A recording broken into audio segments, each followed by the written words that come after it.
Turning পয়েন্টের studio থেকে সবাইকে স্বাগত জানাচ্ছি। অলরেডি যারা আমাদের সঙ্গে কানেক্টেড আছেন তারা একটু আগে কাইন্ডলি আমাকে টেক্সট করেন যে আমাদের সাউন্ড এবং ভিডিও দুটাই কি ক্লিয়ার আছে কিনা। আমি একটু ওয়েট করতেছি যারা অলরেডি আমাদের সঙ্গে কানেক্টেড আছেন তাদের টেক্সটের জন্যে, যে আপনারা একটু কাইন্ডলি টেক্সট করেন যে আমাদের সাউন্ড এবং ভিডিও সব কিছু ঠিকঠাক মতো আছে কিনা। অলরেডি যারা আজকে আমাদের আর্টসের পরীক্ষাটা দিছেন তাদের সবার জন্য শুভকামনা, যে আশা করি কোশ্চেন ভালো হয়েছে, আপনাদের মানে পরীক্ষাটা ভালো হয়েছে ডেফিনেটলি। আচ্ছা, অলরেডি আমাকে টেক্সট করা শুরু করে দিয়েছেন বেশ কিছু যারা ভিউয়ার আছেন, যারা অ্যাপ্লিকেন্ট আছেন তারা। ভয়েস নাই। আচ্ছা আচ্ছা, না এবার মনে হয় শোনার কথা।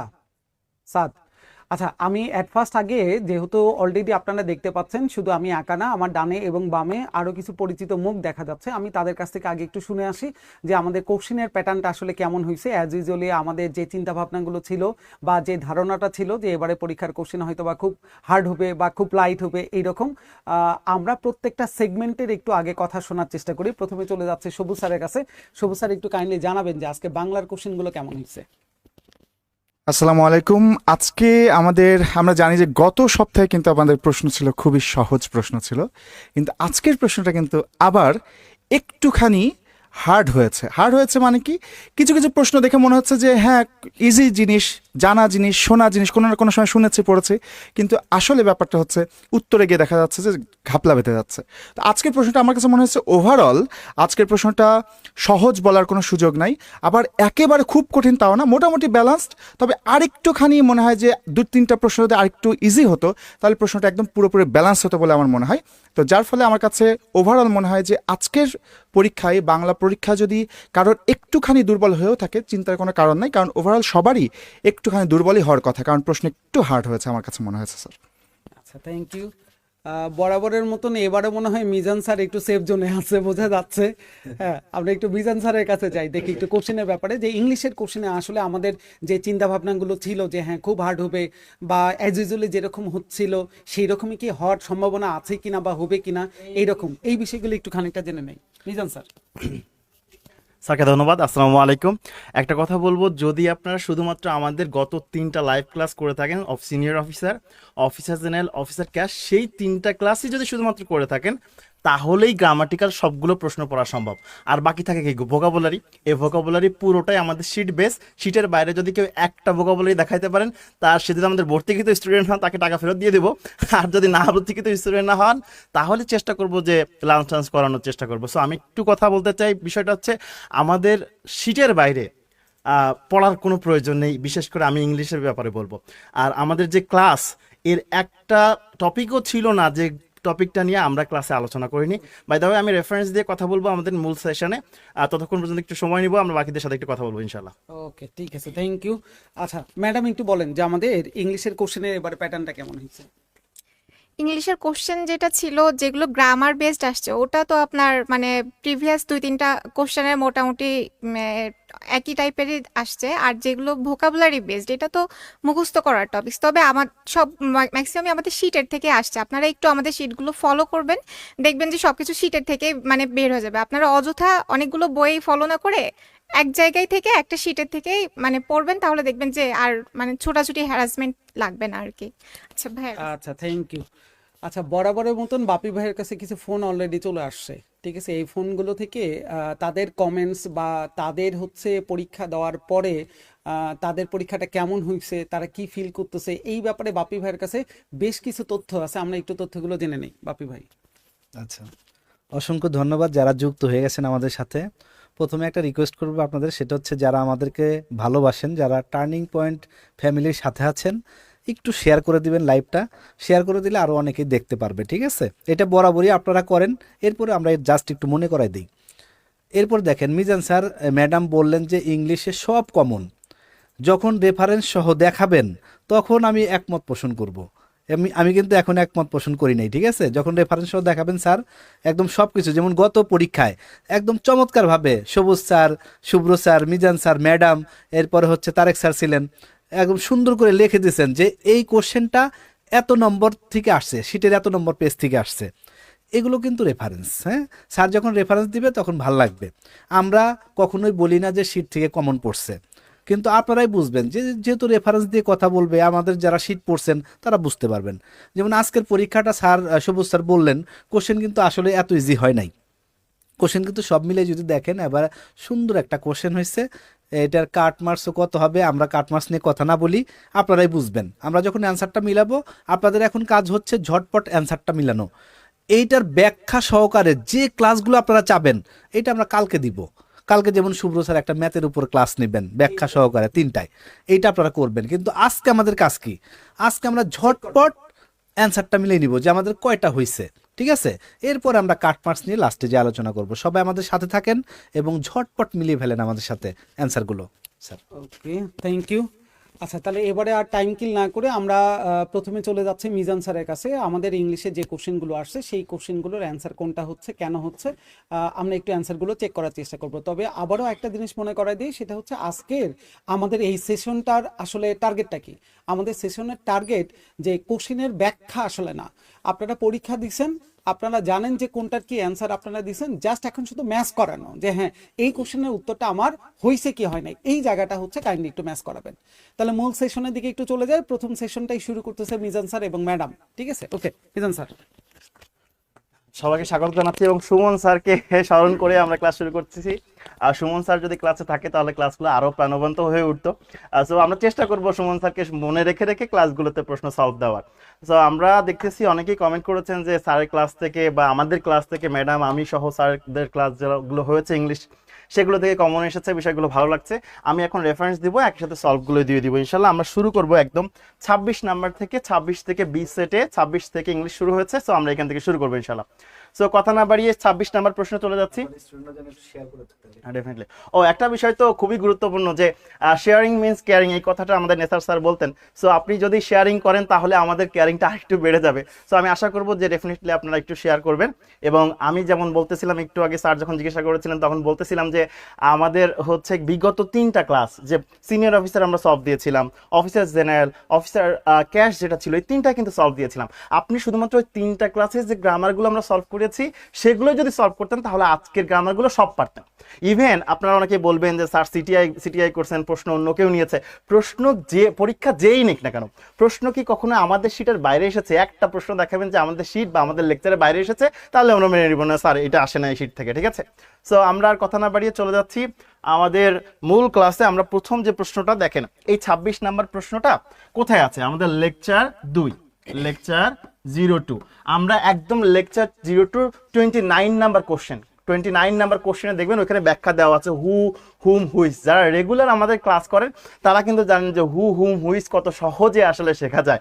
তো একটু খেয়াল করবো আমরা এই প্রশ্নটাতে যদি দেখি, আমি আপনাদের বেসিক্যালি পড়িয়েছিলাম যে যদি ভার্বের সাবজেক্ট থাকে, যদি ভার্বের সাবজেক্ট থাকে তাহলে আমরা আর কোনোভাবেই হু ব্যবহার করি না। সো হু যে দুইটাতে রয়েছে, শিওর। সো হু যে দুইটাতে আছে আমরা প্রথমে সেই দুইটা অপশনকে বাদ দিয়ে দিলাম। কেন দিলাম? কারণ আমাদের সাবজেক্ট দরকার নেই। বিষয়টা হচ্ছে আপনারা দুইজন ভাই দুইটা বিয়ে করবেন, একটা বেশি বিয়ে করলে তো ঝামেলা হবে। এই রুলসটা হচ্ছে সেই রুলস যে দুইটা ভার্ব দুইটা সাবজেক্ট, অতিরিক্ত একটা সাবজেক্ট কেন আনবেন? কারণ হু হুইজ সাবজেক্টে কাজ করে। সো এই দুইটা অপশন প্রথমেই বাদ। এবার কনফিউশন হলে আপনার হয়তো এই এ এবং বি এর মধ্যে যখন দুইটাই সাবজেক্ট থাকে তখন আমরা হু হুইজ না নিয়ে যেটা নেই সেটা হচ্ছে হুম। সো এই দুইটা অপশনেই হুম আছে, এই দুইটাই সঠিক। এখন যদি বলেন স্যার দুইটাই সঠিক তাহলে আমরা দুইটা দাগাই দিব, হ্যাঁ দুইটাই দাগাই দেন। দুইটা তো দেখানো যাবে না স্যার, কি করতে হবে? কোনটা বেশি অ্যাপ্রোপ্রিয়েট। সো মনে রাখবেন যখন হুম থাকে তার আগে যদি একটা প্রিপোজিশন দিয়ে মিনিংটা করার চেষ্টা করি তাহলে মিনিংটা আরো স্মুথ হয়, প্রপারলি প্রকাশ করা যায়। ভাষা বা গ্রামারের মূল উদ্দেশ্য হচ্ছে ভাষাকে স্মুথ করা, ভাষাকে আরো প্রাঞ্জল করা। সেটাই যদি না হয় তাহলে তো হইলো না। তো সেই জন্যই কিন্তু আমরা 2 নাম্বারটা চুজ না করে এটা নিচ্ছি যে শি ইজ দ্য পারসন, সেই হচ্ছে মানুষটি to whom I spoke yesterday, যার সাথে আমি গতদিন কথা বলেছিলাম। আর যেহেতু এটা ইয়েস্টারডে আছে পাস্ট টেন্সে হবে, সবগুলোই পাস্ট টেন্স আছে, ওটা নিয়ে আমার চিন্তা না করলেও চলতো। আমরা পরবর্তী কোশ্চেনে চলে যাবো এবং ম্যাডাম এই বিষয়টি বলবেন। Madam question number 27 please. আচ্ছা, কোশ্চেন নাম্বার 27 এ দেখাচ্ছে যে একটা ফ্রেজ দিছে, তাই না? ফ্রেজটা হচ্ছে মুখস্থ করার জিনিস। এখন দিছে হচ্ছে বিট ওয়ান্স ব্রেন আউট। এখন প্রথম অ্যান্সারটা কি দেখেন তো, টু ফিজিক্যালি হার্ট সামওয়ান। এইটা কি আসে? বিট ওয়ান্স ব্রেন আউট, আপনারা যদি মুখস্থ না থাকে তারপরে একটু মানে ফিল করলেই তো বোঝা যায় যে মানে মানসিক কোন একটা ব্যাপার মিন করতেছে বা মেন্টাল একটা ব্যাপার আছে, তাই না? তো ফিজিক্যালের সাথে তো এটা যায় না। তারপরে মেমোরাইজের সাথে কি যায়? মানে মুখস্থ করা, এটার সাথেও তো যায় না। অ্যাক্ট সেন্সিবলি, এটাও যায় না। তাহলে কোনটা অ্যান্সার হচ্ছে? To think very hard about something, answer হবে ডি। সো আশা করি আপনারা এটা পেরেছেন। সামান্য একটু চিন্তা করলে আপনারা এই উত্তরটা দিতে পারতেন। ম্যাডাম যেটা বললেন ওটাই একটু রিপিট করতে চাই। বিট ওয়ান্স ব্রেন আউট, একজনের ব্রেন আউট হয়ে গেছে মানে কি? ব্রেন আউট হয়ে যায় কখন? যখন আমরা খুব প্রেশারে থাকি, খুব ভয় পাই, খুব হার্ড মনে হয় কোনো জিনিস। সো সেই বিষয়টা তো এখানে রয়েছে যে to think very hard about something, কোনো কিছু সম্পর্কে খুব কঠিনভাবে চিন্তা করলে, খুব প্রেশার নিয়ে চিন্তা করলে ব্রেন আউট হয়ে যায়। এগুলো তো স্বাভাবিকভাবে চিন্তা করলে আপনার উত্তর এটা হওয়া উচিত ছিল। তো যাই হোক, আমরা পরবর্তী প্রশ্নে চলে যাব। দেখেন, আমি ভার্ব ক্লাসে লেকচার 5-এ যে ভার্বগুলো বলে দেই, এখনই বলে দিচ্ছি যে admit, avoid, appreciate, can't help, complete, consider, delay, deny, discuss, enjoy, finish, keep, mention, mind, miss. এই যে মাইন্ড, কি বলেছি? মাইন্ড শব্দগুলো আরেকবার বলে দিই। Admit, avoid, appreciate, can't help, complete, consider, delay, deny, discuss, enjoy, finish, keep, mention, mind, miss, postpone, practice, quit, recall, recommend, regret, ডিসিস, stop, suggest, tolerate, understand. এই শব্দগুলোর পরে ভার্বের সাথে আইএনজি বসে। দেখেন, এখানে মাইন্ড আছে, এখানে মাইন্ড আছে, এখানে মাইন্ড আছে, এখানে মাইন্ড আছে, তাহলে এরপরে ভার্বের সাথে আইএনজি হবে। এটাতেই আছে, এগুলোতে নাই। আর একটা জিনিস আছে, উড ইউ মাইন্ড। আমরা যখন কারোর সাথে ভদ্রতা নিয়ে কথা বলতে চাই তখন আমরা এই শব্দগুলো ব্যবহার করে থাকি। সো উড ইউ মাইন্ডটা যারা ইন্টারমিডিয়েটে ওই ইয়া গ্রামারটা শিখেছেন, কমপ্লিটিং শিখেছেন বা ওয়ার্ড অ্যান্ড ফ্রেজ শিখেছেন, তাদের কাছে এই প্রশ্নটা একদম ইজি একটা প্রশ্ন ছিল।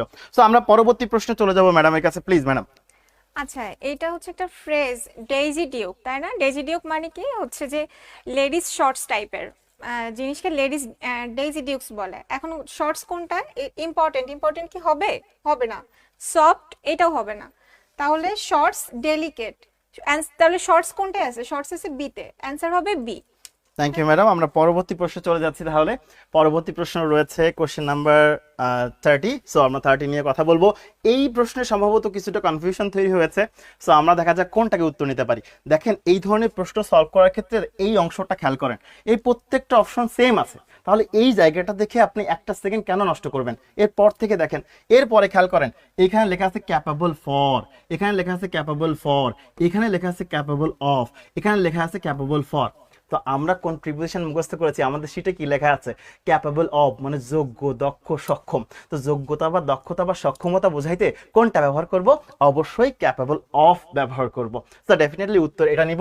অনেকেই হয়তো এটা নিতে চাচ্ছেন, তবে আমরা ডি নাম্বারটা নিতে পারতাম যদি অপশনে এই সি নাম্বারটা না থাকতো। সো আশা করছি আপনাদের কোনো কনফিউশন থাকবে না। আর যদি কনফিউশন থাকে তাহলে আমাদের যে অ্যাপ্রোপ্রিয়েটেড সি সেকশনটা রয়েছে, সি সেকশনে যে আপনি দেখবেন ক্যাপাবল অফ লেখা আছে এবং সেটার অর্থ দেওয়া আছে, ক্যাপাবল অর্থ যোগ্য, দক্ষ অথবা সক্ষম।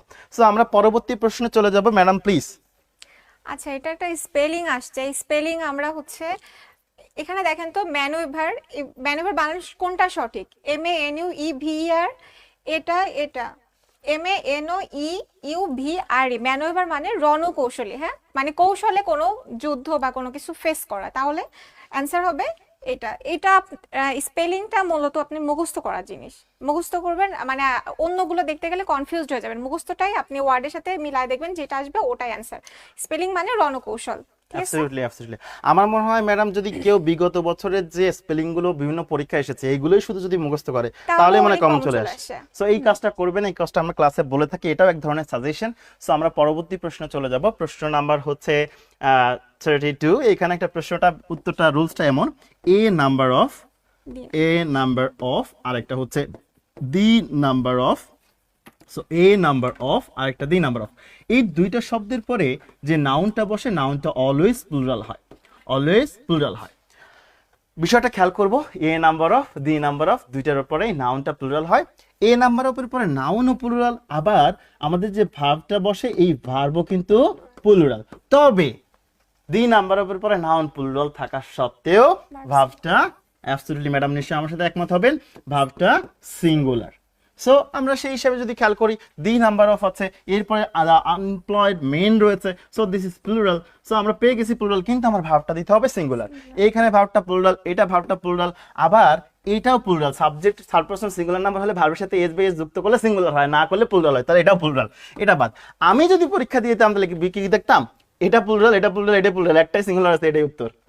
আচ্ছা, আর আইসিটির ক্ষেত্রে যারা আইসিটিতে খারাপ করেছেন তাদের একটু বলি, আইসিটিতে সবসময় সেটাই উত্তর হয় যেটা লেখা একটু বড় হয়। আজকের উত্তরটা মিলাই দেখেন, প্রত্যেকটা অপশন মিলাই দেখেন, যেটা যেটা লেখার অংশ বড় আছে এইটা হচ্ছে উত্তর। যাই হোক, এটা কিন্তু মজা করে বলতেছি, এটাকে সবসময় যে খাটবে বিষয়টা এমন না, তবে যখন হচ্ছে something is better than nothing তখন এই কাজটা করা যায়, ঠিক আছে। সো আমরা পরবর্তী প্রশ্নে চলে যাব। এই প্রশ্নটা আমাদের ইনভার্সন যে সেকশনটা রয়েছে, এটা সম্ভবত লেকচার 7, সো সেখানে আমরা ইনভার্সন পড়ে থাকি। আমি ইনভার্সনে পড়িয়েছিলাম ইনভার্সনে নাচবো, এখন তো নিচে দেখানো সম্ভব না, পরবর্তী ক্লাস আমি দেখাই দিব। সো ইনভার্সনে কি করব, নাচবো, ইনভার্সনে নাচবো। নাচবো জিনিসটা কি, যদি শুরুতে নেগেটিভ অ্যাডভার্ব থাকে, শুরুতে যদি নেগেটিভ অ্যাডভার্ব থাকে, এরপরে অক্সিলারি থাকে, তারপরে সাবজেক্ট হয়, তারপরে ভার্ব থাকে, তারপরে অবজেক্ট থাকে, এটা হচ্ছে সিস্টেম।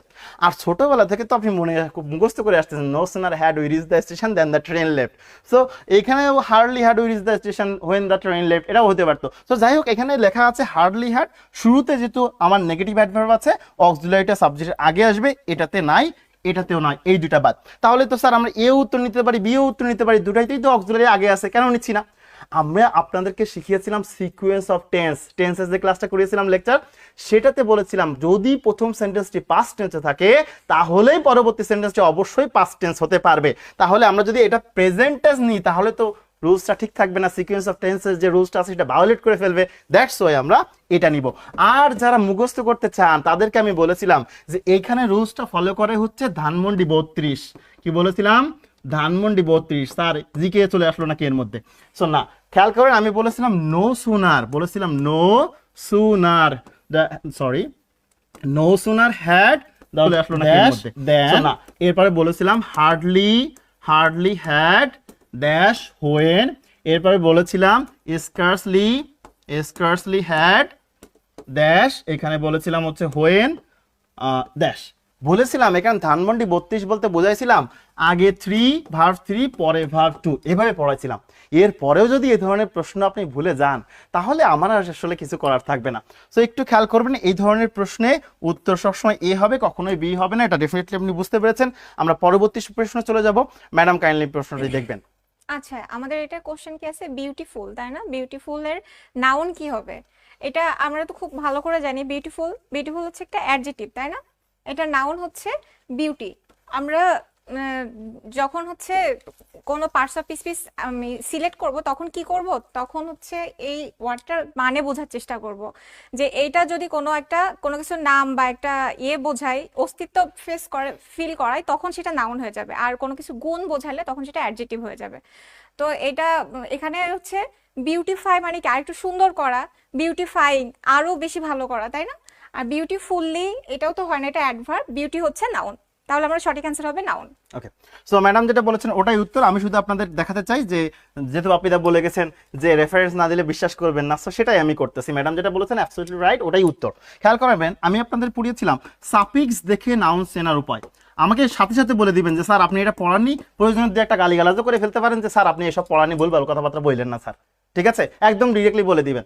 আচ্ছা, খেয়াল করেন, সাফিক্স দেখে নাউন চেনার উপায়, দেখে নাউন চেনার উপায়, এটা পড়াইছিলাম, আমি সবাইকে পড়াইছিলাম tion, sion, ence, ance, ment, ness, ship, hood, ism, er, or, our, dom, al, T, th, S, E, C, E, C, Y, এই যে T, T, Y.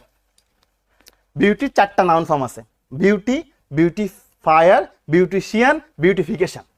Beauty, beautifier, beautician, beautification, বিউটির 4টা নাউন ফর্ম আছে, তার একটা হচ্ছে এটা। So definitely আপনাদের উত্তরটা পারা উচিত ছিল। সো আমরা পরবর্তী প্রশ্নে চলে যাব। এই প্রশ্নটা চলে যাব, কথা বলবেন আমাদের ম্যাডাম, প্লিজ ম্যাডাম। আচ্ছা, এটা হচ্ছে keep someone arms length means, এটা আমাদের সম্ভবত বিগত বছরের কোশ্চেনে ছিল, তাই না? বিগত বছরে এটা রিপিট আসছে কোশ্চেনটা। তাহলে অ্যান্সারটা কি হবে?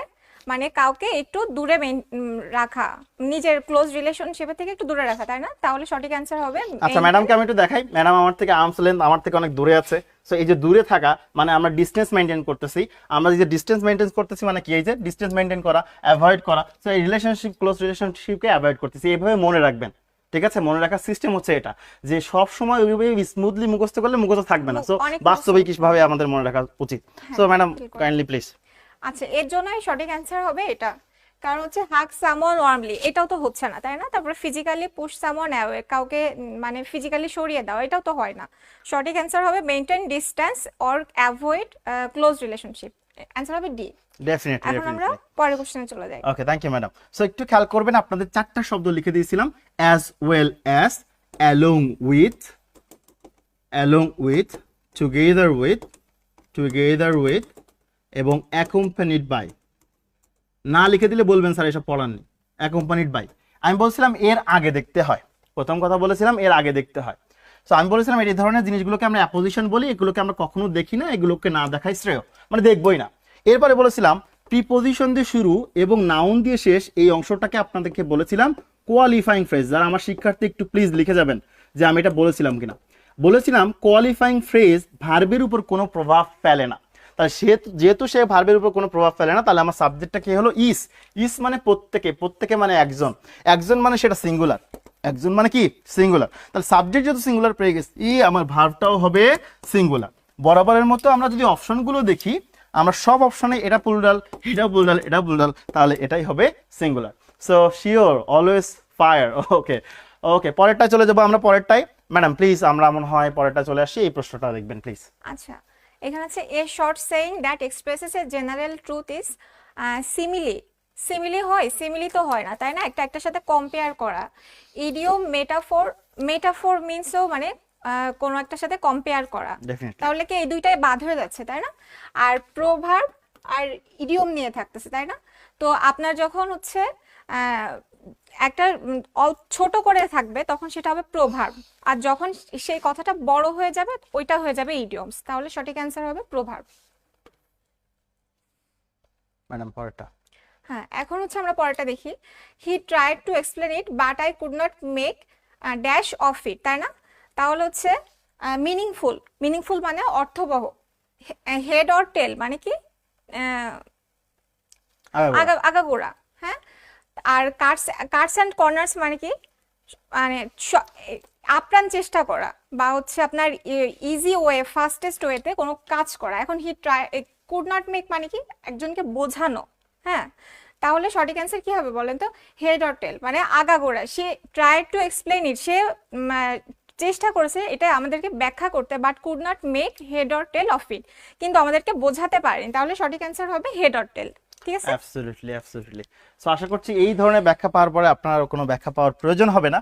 আমরা পরবর্তী প্রশ্নে চলে যাব। এই প্রশ্নটি দেখব। এই প্রশ্নটি অনেকেই কনফিউশনে পড়ে গিয়েছেন যে প্রশ্নটি কি উত্তর দেবে। আসলে প্রশ্নটি একদমই সহজ। আমরা জানি এক্সপেক্টের পরে সবসময় টু ব্যবহৃত হয়, এটা আমরা জানি, এক্সপেক্টেড টু। আর আমি কিছু শব্দ লিখে দিয়েছিলাম, শব্দগুলোর নাম বলছি। Agree, appear, arrange, ask, claim, consent, decide, demand, deserve, expect, fail, forget. Expect বলেছে কিন্তু, expect, fail, forget, hope, hesitate, intend, learn, manage, mean, need, offer, plan, prepare, pretend, promise, refuse, seem, tend, threaten, wait, want, wish.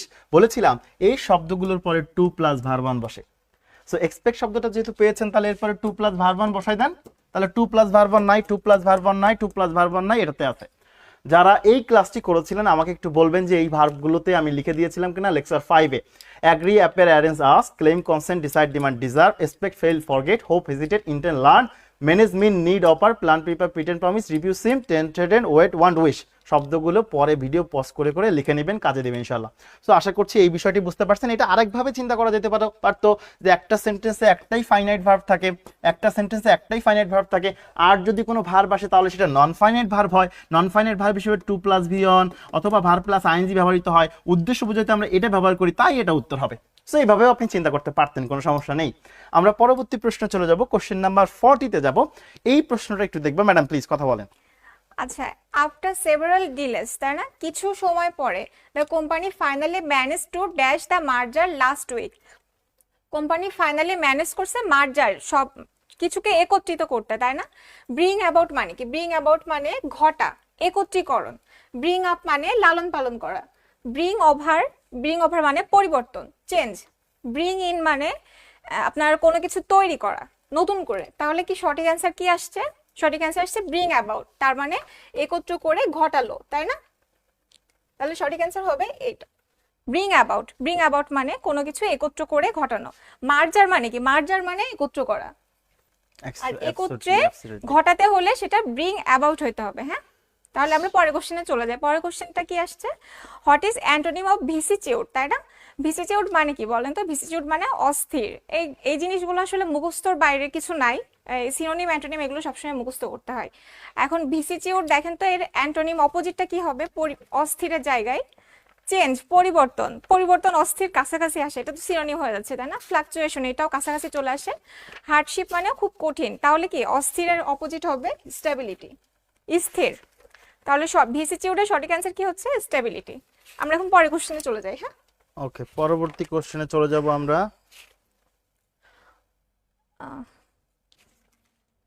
Okay, The manager- so go for the next question. এই কোশ্চেনে চলে যাব madam, আমরা তাহলে এটা বলি তাহলে আমি। আচ্ছা, খেয়াল করেন, the manager is non. So এইখানে একটা ঝামেলা আছে, বিষয়টা হচ্ছে ননের পরে তো টু বসে, এই জন্য আপনি একটু কনফিউজ হয়ে গেছেন। সো প্রশ্নের উপর যখন আমরা চিন্তা করি বা উত্তর দেই, তখন অপশনের উপর নির্ভর করে চিন্তা করতে হয়। অপশনের বাইরে যেয়ে যদি আপনি চিন্তা করেন, তখন আর উত্তর দেওয়া সম্ভব হয় না। সো অপশনের মধ্যে থেকেই যদি আমরা চিন্তা করি, আমরা জানি যে both dot and, both dot and এটাকে বলা হয় প্যারালাল স্ট্রাকচার বা প্যারালালিজম। আপনাদেরকে এটা আমি পড়িয়েছিলাম চপ্পু স্ট্রাকচার নামে। সো একটু খেয়াল করবেন, এর এই পাশে আমরা দেখতে পাচ্ছি ভিশন রয়েছে, this is a noun, and এই পাশেও একটা নাউন রয়েছে। আর আমরা জানি ডিটারমিনারের পরে একটা শব্দ থাকলে এমনিতেই নাউন হয়। সো এই পাশেও নাউন, এই পাশে নাউন, এটা মিলবে। কিন্তু পরেরগুলোতে দেখেন বোথ ডট ডট অ্যান্ড আছে, কিন্তু এখানে যে একটা প্রিপোজিশন প্রয়োজন, সেই প্রিপোজিশন এটাতেও নাই, সেই প্রিপোজিশন এটাতেও নাই, এই দুটো আমরা বাদ দিয়ে দিয়েছি। লাস্টেরটা স্যার তাহলে বাদ দিলেন কেন? খেয়াল করেন, আমরা যদি দ্বিতীয়টাতে হিজ বসাই, তাহলে প্রথমটাতেও হিজ বসাই দিতে হবে। কিন্তু আমরা যদি প্রথমটাতে হিজ বসাই দিই, তাহলে দ্বিতীয়টাতে না বসালেও চলবে, কারণ এইখানে হিজ বসানো মানে বোঝাবে এটাতেও হিজ আছে।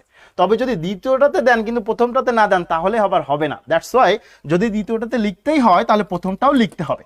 এই জন্য এটা প্যারালাল হয় নাই, দ্যাটস ওয়াই আমরা এটাকে বাদ দিব, and the answer will be option B. তবে যদি অপশন বি না থাকতো, সেক্ষেত্রে আমরা অপশন এ চুজ করতে পারতাম। যেহেতু বি আছে, আমরা আর অপশন এতে যাব না। সো আমরা পরবর্তী প্রশ্নে চলে যাব ম্যাডাম, প্লিজ। আচ্ছা, what is the synonym of ponder, তাই না? এটাও কিন্তু প্রিভিয়াস ইয়ারের কোশ্চেন। ডেফিনেটলি পন্ডার কিন্তু আসে। হ্যাঁ, পন্ডার মানে কি বলেন তো? পন্ডার মানে গভীর, তাহলে কি ইগনোর করা, তাই না? ওয়ান্ডার, অ্যাক্ট কুইকলি, এগুলো কি কোনোটা আসে গভীর মিনিং? গভীর মিনিং হচ্ছে থিঙ্ক ডিপলি। একদম ভালোভাবে দেওয়া আছে, তাহলে সঠিক অ্যান্সার হবে থিঙ্ক ডিপলি। ডেফিনেটলি বাকিগুলো আপনারা দেখে বুঝতে পারতেছেন। বুঝতে পারতেছি। ইগনোর, আন্ডার এগুলোর মিনিং বলে ম্যাডাম হয়তো সময় নষ্ট করতে চাননি। আমরা পরেরটাই চলে যাব। এই প্রশ্নটা দেখেন, এই প্রশ্নটা যে আমরা সাবজেক্ট ভার্ব এগ্রিমেন্টের প্রথম যে ফাউন্ডেশন ক্লাসটা নেই, এই ফাউন্ডেশন ক্লাসেই এটা পড়াই যে নর এবং অরের কখনোই আগে দেখবো না। কি বলেছিলাম? নর এবং অরের কখনো আগে দেখবো না, দেখবো না, দেখবো না। তাহলে দেখলাম না, তাহলে এখানে কি আছে? The teacher. দ্য টিচার তো সিঙ্গুলার, আর সাবজেক্ট যদি সিঙ্গুলার হয়, তাহলে ভার্বটাও তো সিঙ্গুলার হবে। এটা প্লুরাল, এটা হবে না, এটা প্লুরাল, এটা হবে না, এটা প্লুরাল, এটা হবে না, এটা সিঙ্গুলার, এটা উত্তর হবে। আর আমার যদি ওই ফালতু লজিকটা দেখেন, তাহলে লজিকটা হচ্ছে বাকি চারটাই প্লুরাল আর তিনটাই প্লুরাল আছে, একটাই সিঙ্গুলার আছে, তাহলে এটাই উত্তর। বিষয়টা সবসময় এরকম নয়। তো এইটা কখন প্রযোজ্য? যখন something is better than nothing হয়, যে নাই মামার থেকে কানা মামা হলো, তখন আসলে এইভাবে করা যায়। কিন্তু এভাবে করবেন না, আপনারা বেসিক্যালি শেখার চেষ্টা করবেন যে কোন গ্রামারটা কেন কিভাবে হচ্ছে। আমরা পরবর্তী প্রশ্নে চলে যাব ম্যাডাম, প্লিজ। আচ্ছা, he takes pride dash his meticulous attention to detail even when no one notices, তাই না? আমরা এত সেন্টেন্সটা পুরাটা পড়বো না, আমরা যখনই প্রাইড দেখবো তখনই ইন দিয়ে দিব। প্রাইড ইন মানে গর্ব করা। Very good. তো আমরা একটু লিখে রাখবো, প্রাইড ইন মানে গর্ব করা। এটা একদমই মুখস্থ কোশ্চেন, এটাও আমাদের শীটের কোশ্চেন। একদম শীটের যে আমরা পি সেকশনের যে অ্যাপ্রোপ্রিয়েট যে প্রিপোজিশনগুলো রয়েছে, সেটাতে যদি আপনি এখনই দেখেন শীটটা বের করে, তাহলে এখনই পেয়ে যাবেন ইনশাল্লাহ। তো আমরা পরবর্তী প্রশ্নে চলে যাব, প্রশ্ন নাম্বার 46। এই প্রশ্নটা নিয়ে অনেকেই ঝামেলায় পড়েছেন হয়তো, কারণ আমরা জানি যে টু এর পরে ভার্বের বেস ফর্ম বসে, টু এর পরে ভার্বের বেস ফর্ম বসে। কিন্তু সমস্যা হচ্ছে অপশনে কোনোটাতেই ভার্বের বেস ফর্ম নেই। এটাতে আছে ভার্ব টু, এখানেও আছে ভার্ব টু, এখানে আছে ভার্ব ওয়ান, এখানেও আছে ভার্ব ওয়ান। সো বেস ফর্মটা নাই।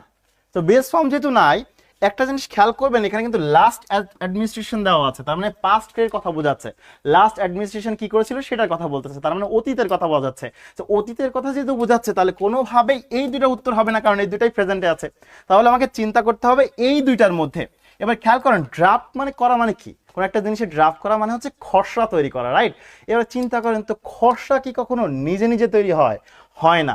যেহেতু খসড়া নিজে তৈরি হচ্ছে না, সাবজেক্ট নিজে কাজ করতে পারছে না, দ্যাটস ওয়াই এটাকে প্যাসিভে করতে হবে। আর প্যাসিভ ভয়েসে বি ভার্বের পরে আমরা V3 বসাই, প্যাসিভ ভয়েসে বি ভার্বের পরে আমরা V3 বসাই, দ্যাটস ওয়াই আমরা এটাকে গ্রহণ করব, কোনোভাবেই এটা গ্রহণ করব না। মনে রাখতে হবে এই ভার্ব যেটা রয়েছে এর সাবজেক্ট কিন্তু এটা কিন্তু না, এটা কিন্তু না। এই জিনিসটা যদি আপনি আরো ক্লিয়ারলি বুঝতে চান, আমাদের রিটেন লেকচার 1 যে ক্লজের ক্লাসটি রয়েছে সেটা আপনাকে গুরুত্ব দিয়ে করতে হবে, তাহলে এই ক্লজের বিষয়গুলো আপনার কাছে ইজি হয়ে যাবে।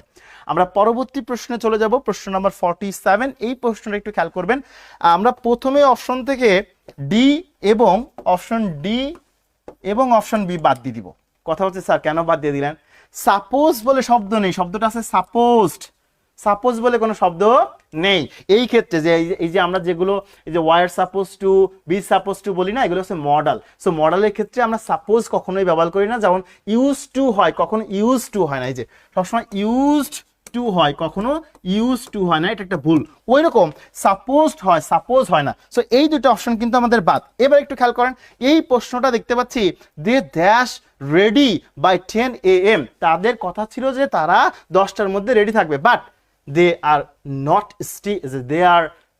স্টিল নট হিয়ার, কিন্তু তারা এখনো এখানে আসে নাই, তারা এখনো সেখানে যায় নাই। সো খেয়াল করেন, তার মানে অতীতে কোনো কাজ করার কথা ছিল কিন্তু করা হয় নাই, এক্ষেত্রে আমরা ওয়ার সাপোজ টু ব্যবহার করি, দ্যাটস ওয়াই আমরা উত্তর হিসেবে নিব এটা। আর যেহেতু অতীত বোঝাচ্ছে, কোনোভাবে আমরা প্রেজেন্টকে ইউজ করতে পারি না, তাই আমরা সিটাকে নেইনি, উত্তরটা হবে অপশন এ। আমরা পরবর্তী প্রশ্নে চলে যাব। 48 এ লিখতেছেন কে যেন। আমরা এই প্রশ্নে চলে যাব, প্রশ্নটা একদমই সহজ। এই রুলস মনে হয় ছোটবেলায় কেউ পড়েনি, এমন কেউ মনে হয় ক্লাসে উপস্থিত নেই। আমরা বিফোর আফটার ছোটবেলায় পড়েছি, বিফোর আফটার। সো এখানে আমরা কি পড়তাম? বিফোর মানে আগে বা পূর্বে, বিফোর মানে আগে বা পূর্বে। সো পূর্বে পাস্ট পারফেক্ট, পূর্বে পাস্ট পারফেক্ট, আর পরে পাস্ট ইনডিফিনিট, পরে পাস্ট ইনডিফিনিট, আফটারের পরেও পাস্ট পারফেক্ট, পরে পাস্ট পারফেক্ট, আর আগে পাস্ট ইনডিফিনিট, পাস্ট ইনডিফিনিট।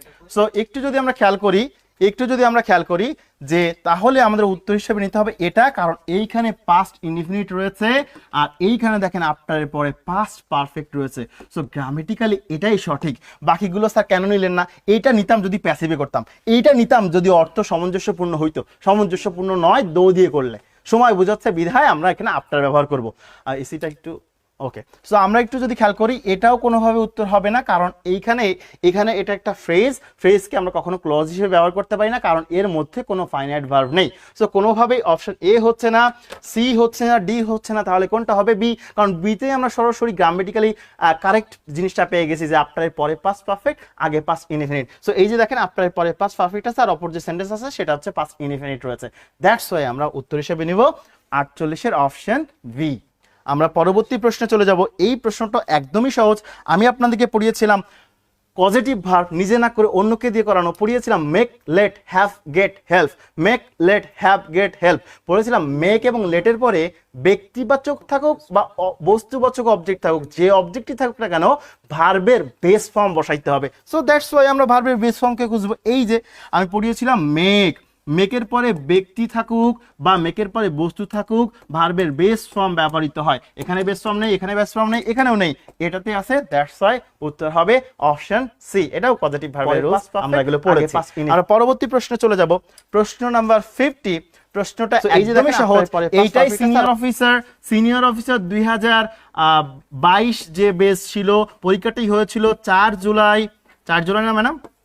2025 সালে যে পরীক্ষাটা হয়েছিল সেখানে একটা প্রশ্ন এসেছিল সো ডট ডট দ্যাট, আরেকটা ছিল যে সাস ডট ডট দ্যাট। এই দুটা প্রশ্ন আমি বলছিলাম, সাস হচ্ছে সোজা পথে চলে আর সো হচ্ছে বাঁকা পথে চলে। আমরা কি পড়ি?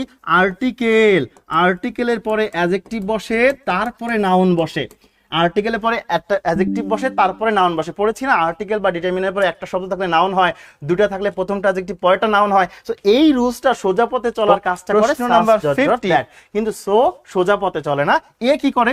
এ প্রথমে অ্যাডজেক্টিভকে গ্রহণ করে, তারপরে আর্টিকেলকে গ্রহণ করে, দেন শেষে নাউনকে গ্রহণ করে। এই হচ্ছে সো এর ক্ষেত্রে। আমি সিনিয়র অফিসারের যে প্রশ্ন সলভ করেছিলাম সেখানে এই বিষয়টি লিখে দিয়েছিলাম। আপনার যদি মনে হয় না স্যার লেখেননি, ওই ভিডিওটা আবার আপনি দেখতে পারেন, খুঁজে পেয়ে যাবেন ইনশাআল্লাহ। সো একটু খেয়াল করবেন। এই জন্য কিন্তু আমি যখন সুব্রত স্যার জিজ্ঞাসা করছিল যে প্রশ্ন কি হয়েছে, তখন কিন্তু আমি বলেছিলাম যে গত সিনিয়র অফিসার, অফিসার জেনারেল এবং অফিসার ক্যাশের গ্রামারগুলো যদি কেউ একবার রিভাইজ করে, তাহলেই এই পরীক্ষার গ্রামার সব তার পারা উচিত ছিল। আচ্ছা, সো উত্তর হিসেবে ডেফিনেটলি আমরা এটাকে গ্রহণ করছি না, এটাকে গ্রহণ করছি না, এটাকে গ্রহণ করছি না।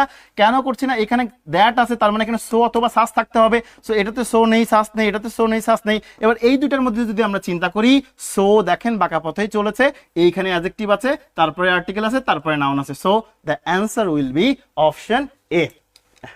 সো এর মধ্য থেকে আমরা বিদায় নিচ্ছি। ইংরেজি বিষয়ে যদি কোনো সমস্যা থাকে সেই বিষয়ে পরবর্তীতে আপনাদের সাথে কথা হবে। আমি থাকবো, ম্যাডাম থাকবেন এবং আমাদের প্রিয় শ্রদ্ধেয় সুমন স্যার থাকবেন আপনাদের সাথে। যাওয়ার আগে ছোট্ট একটা কথা বলতে চাই। দেখেন, এই বর্তমান সময়ে চাকরি পাওয়ার জন্য দুইটা জিনিস সব থেকে বেশি গুরুত্বপূর্ণ, সেটা হচ্ছে ম্যাথ এবং ইংলিশ। এটা যদি আপনি বেসিক থেকে ধরে ধরে না শেখেন তাহলে কখনোই এটা কভার করতে পারবেন না। আর এই ম্যাথ এবং ইংলিশের বেসিক থেকে শিখতে হলে অবশ্যই আপনাকে বেসিক থেকে জানতে হবে, যার জন্য শুরু হয়েছে আমাদের বেসিক কোর্স, যেটা ফি মাত্র 1200 টাকা। সো আমরা এই বিষয় নিয়ে পরবর্তীতে কোনো সেমিনারে কথা বলবো আপনাদের সাথে। এখন আমাদের সাথে যুক্ত হচ্ছেন আমাদের শ্রদ্ধেয় সবুজ স্যার, বাংলা বিষয় নিয়ে তিনি কথা বলবেন ইনশাল্লাহ। আল্লাহ হাফেজ।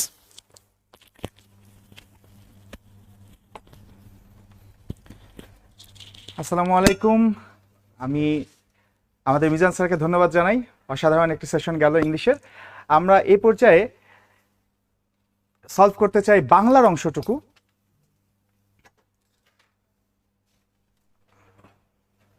আমরা অল্প একটু সময় নিচ্ছি, ততক্ষণ আপনারা একটু এই ক্লাসটা কিন্তু আমাদের শেয়ার করে দিন, ঠিক আছে? এই ক্লাসটা শেয়ার করে দিন, তাহলে যারা পরীক্ষা দিয়েছে, আরও অনেকে যারা পরীক্ষা দিয়েছে তারাও উপকৃত হবে।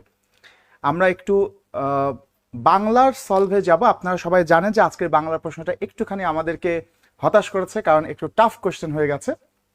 তো আজকে আমরা দেখব যে বাংলার প্রশ্নগুলো আসলে কিভাবে আমাদের হওয়া উচিত ছিল আর কি হয়েছে। আমরা একটু উত্তরগুলো দেখে নেওয়ার চেষ্টা করব।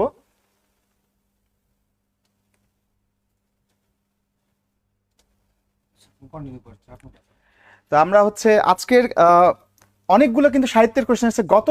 গত শুক্রবারে আমরা দেখেছি যে গত শুক্রবারকে পরীক্ষায় কিন্তু সাহিত্য থেকে কোনো কোশ্চেনই ছিল না, কিন্তু আজকে সাহিত্য থেকে অনেকগুলো কোশ্চেন করেছে, এবং কোশ্চেনগুলো কিন্তু সচরাচর যে ধরনের সহজ প্রশ্ন থাকে সেই ধরনের প্রশ্ন হয়নি। প্রশ্ন একটু টাফ হয়েছে, আর প্রশ্নে কিন্তু ভুলও আছে।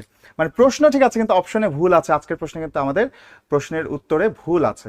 তো তারপরে আমরা সেগুলো নিয়ে আলোচনা করব যে কি ভুল আছে এবং সেগুলো কি হওয়া উচিত ছিল। আর আরেকটা বিষয় হচ্ছে, আজকে যে ব্যাকরণের অংশটা আছে, ব্যাকরণের অংশ কিন্তু বেশ একটু জটিলই করেছে। আমরা সচরাচর যে ধরনের প্রশ্ন পড়ে থাকি সেই ধরনের প্রশ্ন কিন্তু আসে না, একটু জটিল প্রশ্ন এসেছে। তো ঠিক আছে, আমরা একটু প্রশ্ন সলভে যাব। আমাদের প্রশ্ন অলরেডি রেডি হয়ে গেছে। আর যারা এই ক্লাসটা করছেন তারা ক্লাসটা একটু শেয়ার করে দেবেন। ক্লাসটা শেয়ার করে দিলে অন্য সবাইও এখান থেকে উপকৃত হতে পারবে। আপনিও পরবর্তীতে কিন্তু উপকৃত হতে পারবেন, কারণ আজকে যে আলোচনাটুকু হবে সেই আলোচনাটুকু কিন্তু আপনার পরবর্তীতে প্রয়োজন হবে। আসেন আমরা একটু সমাধান করি।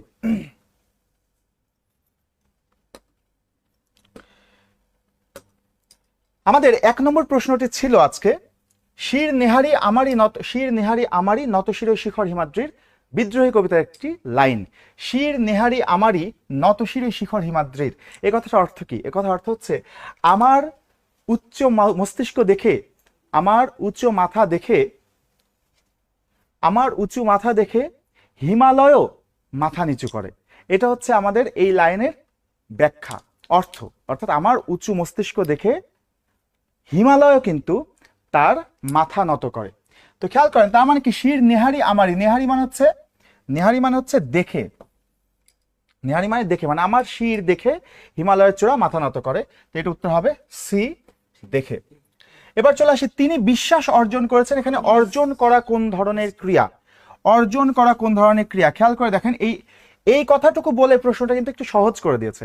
কারণ আমরা জানি যে যদি দুইটা পদ মিলে ক্রিয়া হয় তাহলে সাধারণত দুইটা ক্রিয়া হয়, সেটা হচ্ছে হয় যৌগিক ক্রিয়া হয় অথবা মিশ্র ক্রিয়া হয়।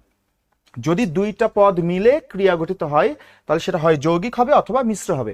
সেক্ষেত্রে আমরা জানি ওই দুইটার মধ্যে যদি দেখা যায় প্রথমটা বিশেষ্য বা বিশেষণ বা ধনাত্মক অব্যয়, তখন সেটা মিশ্র ক্রিয়া হয়ে যায়। তো আমরা জানি অর্জনটা হচ্ছে একটা বিশেষ্য পদ, যেহেতু ক্রিয়ার আগে বিশেষ্য আছে সেই কারণে এই দুইটা মিলে হবে মিশ্র ক্রিয়া। এটা সঠিক উত্তর হবে মিশ্র ক্রিয়া। ওকে, আমরা একটু পরের প্রশ্নে চলে যাব।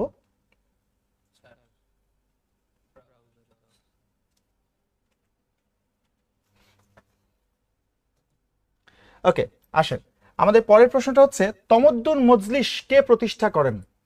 তমদ্দুন মজলিস কে প্রতিষ্ঠা করেন? খেয়াল করে দেখেন, এই প্রশ্নটা নিয়ে কেউ কেউ কনফিউজড হয়েছে এই এই জিনিসটার কারণে, এই প্রিন্সিপাল এই শব্দটার কারণে অনেকে কনফিউজড হয়েছে। কারণ প্রিন্সিপাল বলতে আমরা সাধারণত প্রিন্সিপাল ইব্রাহিম খাকে চিনি, তাই না? কিন্তু আসলে এই প্রশ্নটার সঠিক উত্তর কিন্তু এটাই হবে, আবুল কাশেম, ইনিও কিন্তু প্রিন্সিপালই ছিলেন। তো তমদ্দুন মজলিস প্রতিষ্ঠা করেন আবুল কাশেম। কোন বানানটি প্রমিত নয়, মানে কোন বানানটি শুদ্ধ নয় সেটা আমাদের বলতে হবে। আমরা জানি মুমূর্ষু বানানে রস্য দীর্ঘ রস্য এইভাবেই হয়, এটা শুদ্ধ বানান। পঞ্চাঙ্ক, পঞ্চযুক্ত অঙ্ক, এটাও শুদ্ধ বানান, এই দুটাই শুদ্ধ। বাড়ি ধারা, এটিও শুদ্ধ। এখানে অশুদ্ধ হচ্ছে নীরব, এইটা হচ্ছে আমাদের উত্তর, নীরব। কারণ আমরা জানি নীরব শব্দটিকে ভাঙলে হয় নি যুক্ত রব, এটা হচ্ছে সন্ধিবদ্ধ পদ, সন্ধির নিয়ম তৈরি হয়েছে। আর সন্ধির নিয়ম অনুযায়ী শব্দের শুরুতে যদি এই নি থাকে, নয় রস্যই নি থাকে, তাহলে এটা যখন সন্ধির বিচ্ছেদ অংশে যদি নয় রস্যই থাকে তাহলে মূল শব্দে গিয়ে এটা দীর্ঘইকার হয়ে যায়। হ্যাঁ, তো এটা হবে নীরব। একই রকম উদাহরণ আছে যেমন নীরস। হ্যাঁ, তো সন্ধির নিয়মে যদি শব্দের বিচ্ছেদ অংশের প্রথমে নয় রস্যই থাকে তাহলে সাধারণত সেটা মূল শব্দটাতে গিয়ে নয় দীর্ঘইকার হয়ে যায়। ওকে, এটার উত্তর হবে নীরব। আমরা পরের প্রশ্নে চলে যাচ্ছি। আমাদের 5 নম্বর প্রশ্নটি আছে।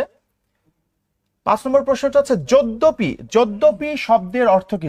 এটা যদ্যপি হবে। হ্যাঁ, যদ্যপি শব্দের অর্থ কি? যদ্যপি শব্দের অর্থ হচ্ছে যদিও। এটা একটা শব্দার্থ থেকে প্রশ্ন হচ্ছে, খুবই চমৎকার প্রশ্ন যদ্যপি শব্দটা। হি ফ্লিউ ইনটু এ রেজ, এর বাংলা কি? 6 নম্বর প্রশ্ন, এটা খুব চমৎকার আমার কাছে লেগেছে। এই রেজ, রেজ শব্দটার অর্থ হচ্ছে রাগ বা ক্রোধ। এই দেখেন রেজ, এটা ইটা বাদ দিলে কিন্তু এখানে রাগই হয়, তাই না? আর এজি, রাগ। তো যাক, রেজ মানে হচ্ছে রাগ। তো এখানে এই শব্দটির, এই বাক্যটির অর্থ দুইটা হতে পারতো, একটা হচ্ছে উন্মাদ হয়ে যাওয়া, আর একটা হচ্ছে রাগে ফেটে পড়া। কিন্তু যেহেতু রেজ অর্থ রাগ, সুতরাং এটা উত্তর হবে সে রাগে ফেটে পড়লো। বাকিগুলো কিন্তু হওয়ার কোনো সুযোগ নেই, অর্থাৎ বি হবে উত্তর। আমরা চলে যাব 7 নম্বর প্রশ্নে।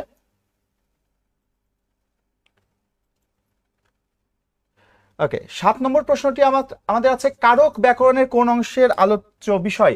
খেয়াল করেন, আমরা লাস্ট যেদিন ক্লাস করেছিলাম, একদম বেসিক থেকে শুরু করেছিলাম, আমরা ওই দিন হচ্ছে শিখেছিলাম ব্যাকরণের আলোচ্য বিষয়, কোন টপিক কোন অংশে আলোচ্য হয়, এটা তো আমরা শিখেছিলাম সেই লাস্ট ক্লাসে। যারা করেছেন তারা নিশ্চয়ই দেখেছেন। ওই ক্লাসে কিন্তু আমি যখন বাক্যতত্ত্বের আলোচ্য বিষয়গুলো আলোচনা করছিলাম তখন কারক শব্দটাতে একটা স্টার মার্ক দিয়ে দিয়েছিলাম, বলে দিয়েছিলাম যে কারক শব্দটা আগের যে পুরাতন ভার্সনের বোর্ড ব্যাকরণ বই সেখানে শব্দতত্ত্ব থাকলেও নতুন ভার্সনের বোর্ড ব্যাকরণ বইতে এবং বাংলা একাডেমির আধুনিক প্রমিত বাংলা ভাষার ব্যাকরণে এটা কিন্তু বাক্যতত্ত্ব বলা হয়েছে। এবং আমি স্টার মার্ক দিয়ে বলেছিলাম এটা অত্যন্ত গুরুত্বপূর্ণ। তো খেয়াল করেন, কারক চলে এসেছে। কারক ব্যাকরণের কোন অংশে আলোচ্য বিষয়? এটা হচ্ছে বাক্যতত্ত্বের আলোচ্য বিষয়। যদিও আগেকার বোর্ড ব্যাকরণ অনুযায়ী এটা শব্দতত্ত্ব বা রূপতত্ত্ব ছিল, বাট এটা কিন্তু আসলে বাক্যতত্ত্বের আলোচ্য বিষয় হবে। এরপর হচ্ছে সংযত বাক অর্থে কোনটি ব্যবহৃত হয়? সংযত বাক, দেখেন বাক মানে কি? বাক মানে কথা বলা, বাক মানে কথা বলা। আর সংযত মানে কি? যে একটু অল্প কথা বলে, তাকে বলা হয় সংযত বাক। তো অল্প কথা বলে এরকম বোঝাচ্ছে কোনটা দ্বারা? এই দেখেন মিতভাষী। আমরা জানি মিতভাষী মানে কি? যে অল্প কথা বলে, তাকে বলা হয় মিতভাষী। তো সংযত বাক অর্থে ব্যবহৃত হচ্ছে মিতভাষী শব্দটি। আমরা পরের প্রশ্নে যাই। 9 নম্বর প্রশ্নটিতে আমাদের রয়েছে কোন শব্দে স্বরে ব্যঞ্জনে সন্ধি হয়েছে? স্বরে ব্যঞ্জনে, খেয়াল করেন, মহর্ষিকে যদি আপনি ভাঙেন, মহর্ষিকে ভাঙলে হবে মহা যুক্ত ঋষি। তো সুতরাং এটা হবে না উত্তর। এখানে আ, এখানে আ রি, দুইটাই স্বরধ্বনি। এখানে দেখেন দিগন্তকে ভাঙলে হয় দিক যুক্ত অন্ত। এখানে শুরুতে আছে ব্যঞ্জন, পরে আছে স্বর, কিন্তু আমাদের বলছে শুরুতে স্বর হবে পরে ব্যঞ্জন হবে, তাহলে এটা হচ্ছে না। গবাদিকে ভাঙলে হয় গো যুক্ত আদি। এখানে আমরা দেখতে পাচ্ছি প্লাস্টিনের আগে আছে ও, পরে আছে আ, মানে দুইটাই স্বরধ্বনি, তাহলে এটা উত্তর হচ্ছে না। এখানে কিন্তু আমাদের উত্তর হবে ডি। এটার ভাঙলে কি হয়? ভাঙলে হয় পরি যুক্ত ছেদ, অর্থাৎ এখানে প্লাস্টিনের আগে আছে ই আর পরে আছে ছ, অর্থাৎ শুরুতে স্বরধ্বনি পরেরটা ব্যঞ্জন ধ্বনি, স্বরে ব্যঞ্জনে হয়েছে, সেই কারণে এখানে উত্তর হবে পরিচ্ছেদ। ঠিক আছে, চলে আসেন এইবার চলে যাই আমরা 10 নম্বর। মার্কা কোন ভাষার শব্দ? এই প্রশ্নটার ক্ষেত্রে একটা জিনিস বলি যে মার্কা শব্দটি আসলে যদি এক্সাক্ট বলতে হয় এটা ইংরেজি ভাষার শব্দ। মার্কা একটা ইংরেজি শব্দ। হ্যাঁ, এটা আমাদের আধুনিক বাংলা অভিধান, বাংলা একাডেমির আধুনিক বাংলা অভিধানে বলে দেওয়া আছে মার্কা ইংরেজি শব্দ। তবে বাংলা একাডেমির যে বিদেশি শব্দের অভিধান আছে সেখানে আবার মার্কাটাকে পর্তুগিজ শব্দ বলা হয়েছে। তো এখানে যেহেতু ইংরেজি নাই সেই কারণে আমরা এখানে উত্তর করব পর্তুগিজ শব্দ, তাহলে মার্কা পর্তুগিজ ভাষার শব্দ হবে। ওকে, চলে যাই আমরা 10 নম্বর ছেড়ে 11 নম্বর প্রশ্নে। 11 নম্বর প্রশ্নটাতে কি বলছে দেখেন, 11 নম্বর প্রশ্নটাতে বলা হচ্ছে নিচের কোনটি অস্তিত্ব বা বিদ্যমানতা অর্থে প্রযোজ্য? অস্তিত্ব বোঝাচ্ছে কোনটি দ্বারা? দেখেন, খেয়াল করে দেখেন, অস্তিত্ব কোনটা? অস্তিত্ব হচ্ছে সত্তা। এই সত্তা শব্দটাকে ভাঙলে হয় সৎ যুক্ত তা। খেয়াল করেন, এই সৎ শব্দের অনেকগুলো অর্থ হয়। এর মধ্যে আমরা একটা বলি যে অনেস্টি, তাই না? অনেস্ট, অনেস্ট অর্থে ব্যবহৃত হয়।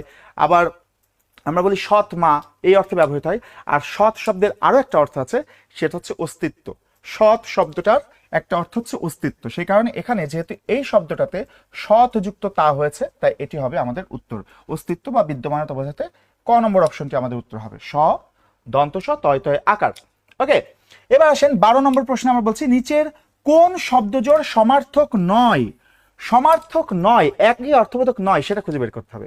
খেয়াল করেন, দীপ মানে আলো, দ্যুতি মানেও আলো।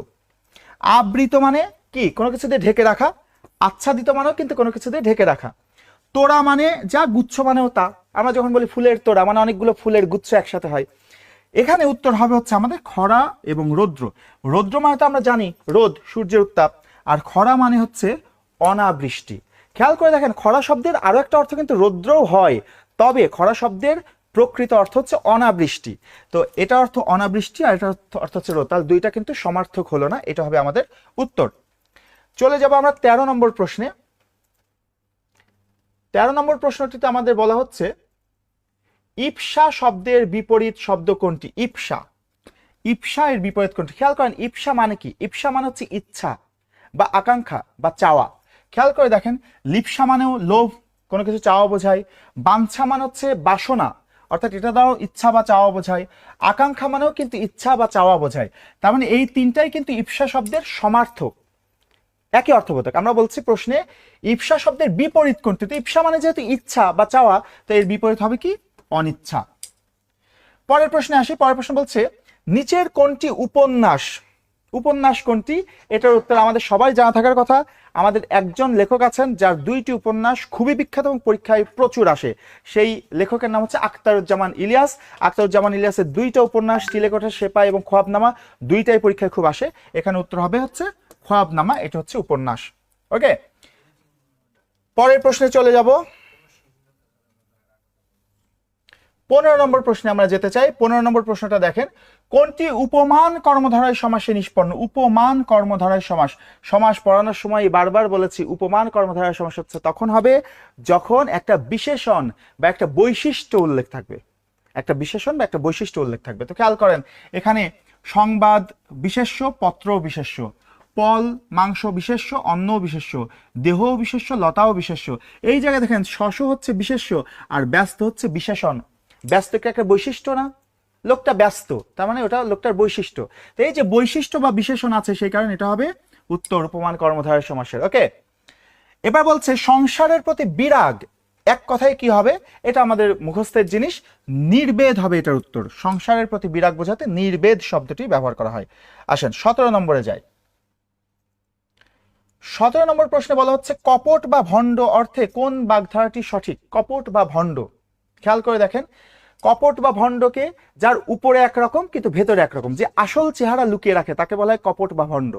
নিজের আসল চেহারা লুকিয়ে রাখে। দেখেন, এই যে বর্ণচোরা শব্দের অর্থ কি? যে বর্ণকে লুকিয়ে রাখে, নিজের রংকে লুকিয়ে রাখে, তাকে বলে বর্ণচোরা। তো তার মানে এটার সাথে কিন্তু কপট বা ভণ্ডের অর্থ মিলে যাচ্ছে, এটা হবে উত্তর। আমরা চলে যাই 18 নম্বর। বলছে বাচ্চার্থ শব্দের কোন ধরনের অর্থ প্রকাশ করে? দেখেন, শব্দের অর্থ প্রকাশের ক্ষেত্রে 2টা টার্ম আছে, একটা হচ্ছে বাচ্চার্থ আর একটা হচ্ছে লক্ষ্যার্থ। বাচ্চার্থ এবং লক্ষ্যার্থ, ঠিক আছে? তো খেয়াল করে দেখেন, বাচ্চার্থ হচ্ছে যখন শব্দের প্রকৃত অর্থটা বা প্রধান অর্থটা বা মুখ্য অর্থটা প্রকাশ করা হয়, তখন সেটাকে বলে বাচ্চার্থ। তো সেই কারণে বাচ্চার্থ শব্দের অর্থ হবে হচ্ছে মুখ্য অর্থ প্রকাশ করে। বাচ্চার্থ সবসময় শব্দের মুখ্য অর্থ প্রকাশ করে, এটার উত্তর হবে বি। ঠিক আছে, চলেন 18 নম্বর প্রশ্নে যাই। 19 নম্বর প্রশ্নে যাই। 18 শেষ, 19-এ যাব। আবুল হোসেনের প্রথম কাব্য কোনটি? মুখস্থের জিনিস, প্রত্যেকটা রাইটারেরই প্রথম রচনা কোনটি, প্রথম কাব্য কোনটি, প্রথম উপন্যাস কোনটি, এগুলো কিন্তু আমাদের মুখস্থ থাকতে হয়, কারণ এগুলো থেকে কিন্তু প্রশ্ন আসে বারবার। তো দেখেন আবুল হোসেনের প্রথম কাব্য, মুখস্থের জিনিস, নববসন্ত হবে উত্তর। বিশে বলছে যে কায়কোবাদের মহাশ্মশান কত সালে প্রকাশিত হয়? কায়কোবাদের মহাশ্মশান কত সালে প্রকাশিত হয়? খেয়াল করেন এখানে উত্তরই নাই, মহাশ্মশান তো 1904 সালে প্রকাশিত হয়েছিল, সুতরাং এখানে উত্তর নাই। তবে এখানে যে 1870 আছে, এই 1870 সালে কিন্তু কায়কোবাদের বিরহ বিলাপ প্রকাশিত হয়েছিল। তার মানে বোঝা যাচ্ছে আসলে হয় এই প্রশ্নটাতে ভুল করেছে অথবা অপশনটাতে ভুল করেছে, সুতরাং এটার কোনো উত্তর নাই। আমরা চলে যাব 21 নম্বর প্রশ্নে। 21 নম্বর প্রশ্নে কি বলছে দেখেন, কোন শব্দে দ্বি ওষ্ঠ ধ্বনি রয়েছে? কোন শব্দে দ্বি ওষ্ঠ ধ্বনি? আমি জানি এটা তো অনেকের কনফিউজ হয়ে যাওয়ার কথা, কারণ দ্বি ওষ্ঠ এরকম কথা তো আমরা শুনি নাই, ওষ্ঠ ধ্বনি শুনেছি, দ্বি ওষ্ঠ তো শুনি নাই। তো সিম্পলি মনে রাখেন যে এখানে ওষ্ঠ আছে, যেহেতু ওষ্ঠ আছে, ওষ্ঠ মানে কি ঠোঁট, তার মানে এখানে উত্তর হবে সেটা যেই শব্দটা ঠোঁট থেকে উচ্চারণ করা লাগছে, সেটা হবে উত্তর।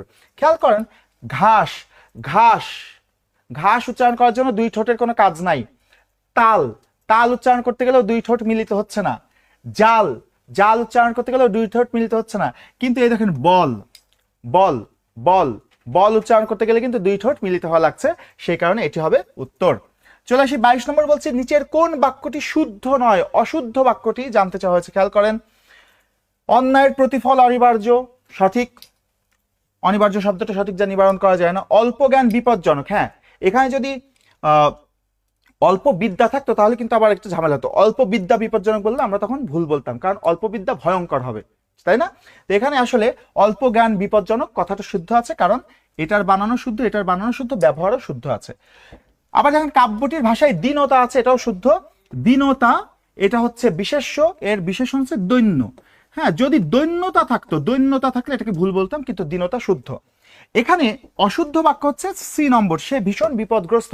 এটা কিন্তু আমরা বানান পড়ানোর সময় অসংখ্য বার পড়েছি, যতবার আমরা বানানের ক্লাস করেছি। বিপদগ্রস্ত, এই দন্তস্বয় ত থ কোথায় ব্যবহার হবে এটা কিন্তু শিখেছি। তা আমরা সবসময় শিখেছি যে এই শেষের এই যুক্ত বর্ণটা দন্তস্বয় ত বা থ কখন হবে, যদি দেখি ওইটুকু বাদ দিলে বাকিটা কোনো অর্থ দিচ্ছে না, তখন দন্তস্বয়ে থ হবে। এখন দেখেন এখানে এইটুকু বাদ দিলে সামনে থাকছে বিপদগ্র।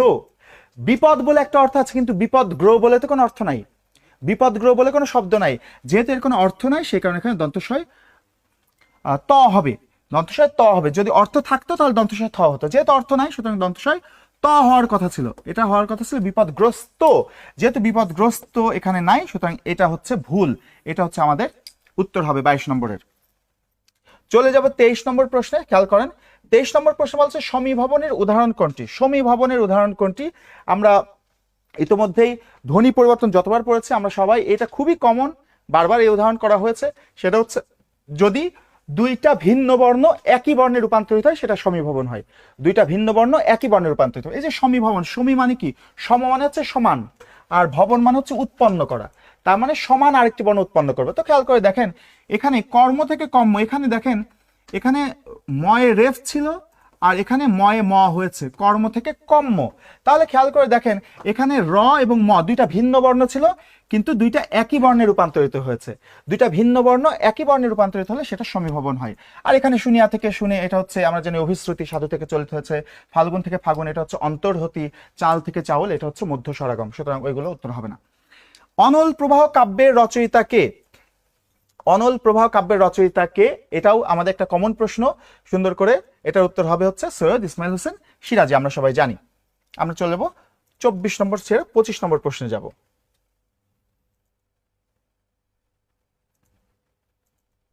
25 নম্বর প্রশ্নে একটা আমাদের পারিভাষিক শব্দ রয়েছে। গত ক্লাসে কিন্তু আমি বলেছিলাম যে পারিভাষিক শব্দ থেকে কিন্তু প্রশ্ন হবেই, কারণ নিয়মিতভাবে পারিভাষিক শব্দ থেকে প্রশ্ন হয়। ফিলান্থ্রপিস্ট শব্দের বাংলা পরিভাষা কি? এটা আমরা সবাই সাধারণভাবে জানি যে পরোপকারী। ফিলান্থ্রপিস্ট মানে হচ্ছে পরোপকারী। তো পরোপকারী শব্দের সাথে মেলে এখানে একটাই শব্দ, সেটা হচ্ছে লোক হিতৈষী। লোক মানে হচ্ছে মানুষ, পর, আর হিতৈষী মানে যে উপকার করে। ঠিক আছে, তাহলে এটার উত্তর হবে লোকহিতৈষী। তো সব মিলে বলতে পারি যে বাংলা প্রশ্নটা একটু টাফ হয়ে গেছে। তো সবাই মোটামুটি, যদি কারো একটু বাংলাটা একটু খারাপ হয়ে থাকে মন খারাপ করার কিছু নেই, সবার কিন্তু একই রকম পরীক্ষা হয়েছে। সবার জন্য শুভকামনা রইল। এই পর্যায়ে আমি ডেকে নেব আমাদের শ্রদ্ধেয় শুভ্র স্যারকে ম্যাথের সমাধানের জন্য। Thank you.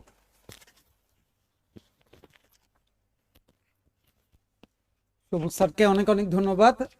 অলরেডি তাহলে দুইটা সাবজেক্টের হচ্ছে আমরা সঠিক উত্তরগুলো পেয়ে গেছি, যে ইংলিশ এবং বাংলার, এবং দুইটার কোশ্চিনের প্যাটার্ন থেকে মনে হয় আপনারা অলরেডি ধারণা করতে পারতেছেন যে কোশ্চিনের প্যাটার্নটা কেমন হয়েছে, তাই তো?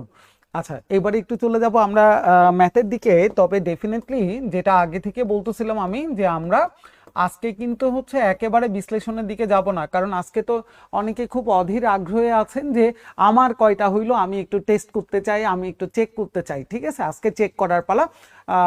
একদম শুরুতে আরেকটু ইনফরমেশন দিয়ে রাখি যে আগামীকাল বিকাল 3টায় আমি ম্যাথের যে কোশ্চেনগুলো আছে সেগুলোর একেবারে বিশ্লেষণ করে আপনি পরীক্ষার হলে কিভাবে করবেন বা কিভাবে আপনাদের চিন্তাগুলো করা দরকার ছিল সেই চিন্তাগুলোর বিষয়ে আমরা একেবারে বিস্তারিত আলোচনা করব আগামীকালকে 3টায়। আজকে শুধু সঠিক উত্তরগুলো আমরা দেখার চেষ্টা করব। আচ্ছা, চলেন আমরা একটু প্রথম কোশ্চেনের দিকে একটু চলে যাওয়ার চেষ্টা করি, দেখি তারা প্রথম কোশ্চেনে কি বলতেছিল। 51 নাম্বার কোশ্চেন, একদম ফার্স্টে এভারেজ বেসমেন্টের একটা কোশ্চেন এখানে চলে আসছে। তারা বলতেছে যে এভারেজ অফ 8 নাম্বার ইজ 8। 8টা নাম্বারের গড় হচ্ছে, তারা বলতেছে 8, এবং তারা বলতেছে যে 4 যদি সাবট্রাক্ট করা হয়, বিয়োগ করা হয় কোথায় থেকে, প্রত্যেকটা আমাদের যে 6টা নাম্বার ছিল সেই 6টা নাম্বারের প্রত্যেকটা নাম্বার থেকে যদি আমি 4 বিয়োগ করি, তাহলে এখন তাদের কোশ্চেন হচ্ছে যে আমাদের এভারেজটা কত চলে আসবে। তাহলে কোশ্চেনের কথাটা কেমন ছিল, যে প্রথমে আমাদের নাম্বার ছিল কয়টা, 8টা নাম্বার ছিল। এই 8টা নাম্বারের মধ্যে কোশ্চেনের কথা অনুযায়ী যে আমাদের এই 8টা নাম্বারে গড় ছিল 8। ওরা বলতেছে 8টার মধ্যে 6টা নাম্বার থেকে যদি আপনি 4 বিয়োগ করেন তাহলে আমাদের নতুন গড়টা কত চলে আসবে। এটার উত্তর আসবে হচ্ছে আপনার 5, বি ফর বাংলাদেশ 5 আসবে। আবারও বলতেছে বিশ্লেষণের দিকে আজকে যাব না, আজকে শুধু সঠিক উত্তরগুলো নিয়ে আপনারা শুধু মিলান যে আপনাদের ম্যাথ কয়টা হয়েছে। আগামীকালকে 3টার সময় একদম ঠান্ডা মাথায় আমরা নিরিবিলি ভাবে এগুলোর কি করব, বিশ্লেষণের দিকে চলে যাব, যে কিভাবে 5টা আসলো, কেমন করে আসলো, কত দ্রুত করা যায়, তো এইটা। আচ্ছা, 52 নাম্বার কোশ্চেন, তারা বলতেছে ট্রায়াঙ্গেল নিয়ে যে ভ্যালু অফ এক্স। তাহলে আমরা জানি যে ত্রিভুজের 3 কোণের সমষ্টি হচ্ছে 180 ডিগ্রি। তাহলে এই তিনটাই যদি আপনি যোগ করেন, যোগফল ইকুয়াল টু কত আসবে, 180 ডিগ্রি আসবে। ওয়াই তো কাটাকাটি হয়ে যাবে, যেহেতু প্লাস আর মাইনাস চলে আসে, তাহলে এক্স এর মান এখান থেকে খুব দ্রুত আপনারা বের করতে পারবেন, এবং এটার উত্তর আসবে হচ্ছে 25। জাস্ট কিছু না, একদম পুরা বেসিক থেকে কোশ্চেনটা এখানে দেওয়া হয়েছে। আচ্ছা, চলে আসে হচ্ছে 53 নাম্বার কোশ্চেনে। তারা কি বলতেছে, তারা বলতেছে যে 4টা কনজিকিউটিভ আমাদের নাম্বার আছে, এই নাম্বারগুলোর যোগফলকে যদি মাল্টিপ্লাই করেন, 4টা নাম্বারকে না, মূল কথাটা হচ্ছে 4টা নাম্বার যে পরপর নাম্বার আছে তাদের যোগফলকে যদি আপনি মাল্টিপ্লাই করেন 4 দ্বারা, তাহলে সেই গুণনফলটা আসবে হচ্ছে 200।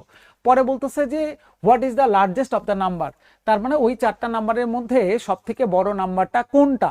তার মানে এটা কিন্তু ইনিশিয়াল স্টেজে কত আছে সেটা না, যে 4 দ্বারা গুণন করার পরে যে নাম্বার 4টা পাচ্ছেন তার মধ্যে সব থেকে বড় আসবে কোনটা, এইটা হচ্ছে কোশ্চিনটা, যেটা সঠিক উত্তর আসবে হচ্ছে 56। আবারও বলতেছি, আজকে কোনো বিশ্লেষণের দিকে টেনশন করবেন না, বিশ্লেষণ আগামীকালকে 3টার সময় আমরা দেখব।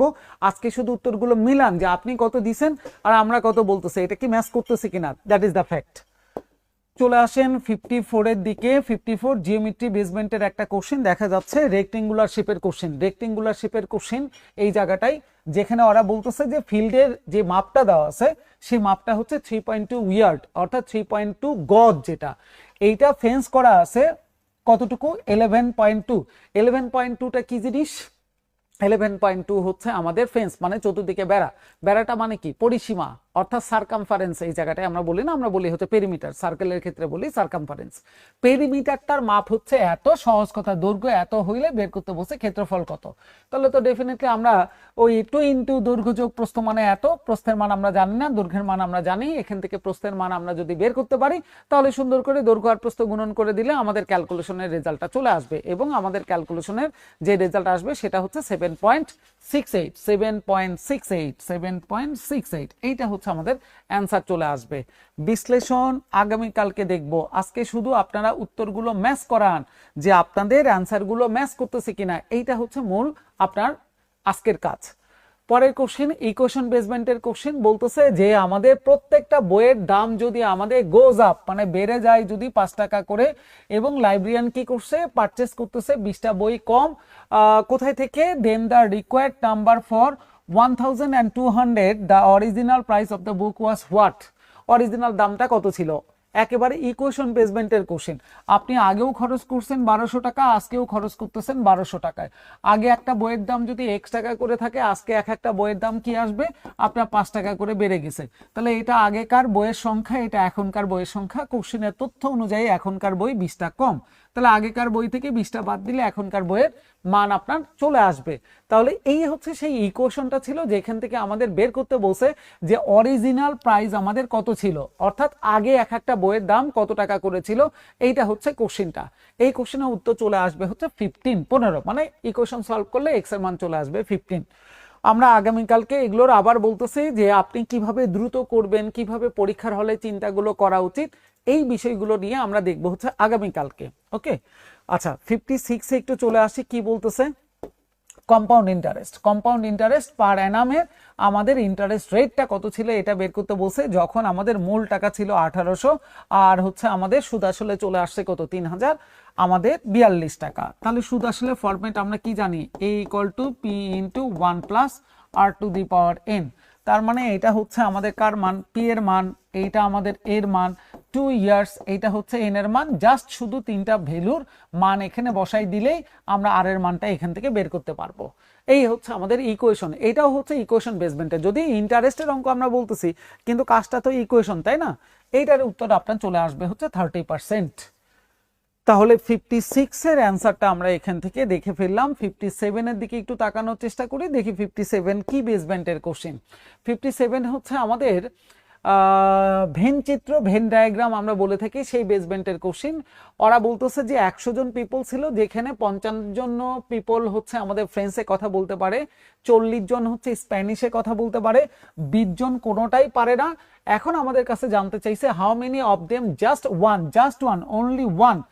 তার মানে কি শুধুমাত্র আমাদের টার্গেটটা কি, শুধুমাত্র আপনার French, only French plus only Spanish, এই দুইটা অনলি ফ্রেঞ্চ এবং অনলি স্প্যানিশে যতজন আছে তাদেরকে আমরা এক কথায় বলতে পারি যারা শুধুমাত্র একটা ল্যাঙ্গুয়েজের উপরে ক্যালকুলেশন করছেন।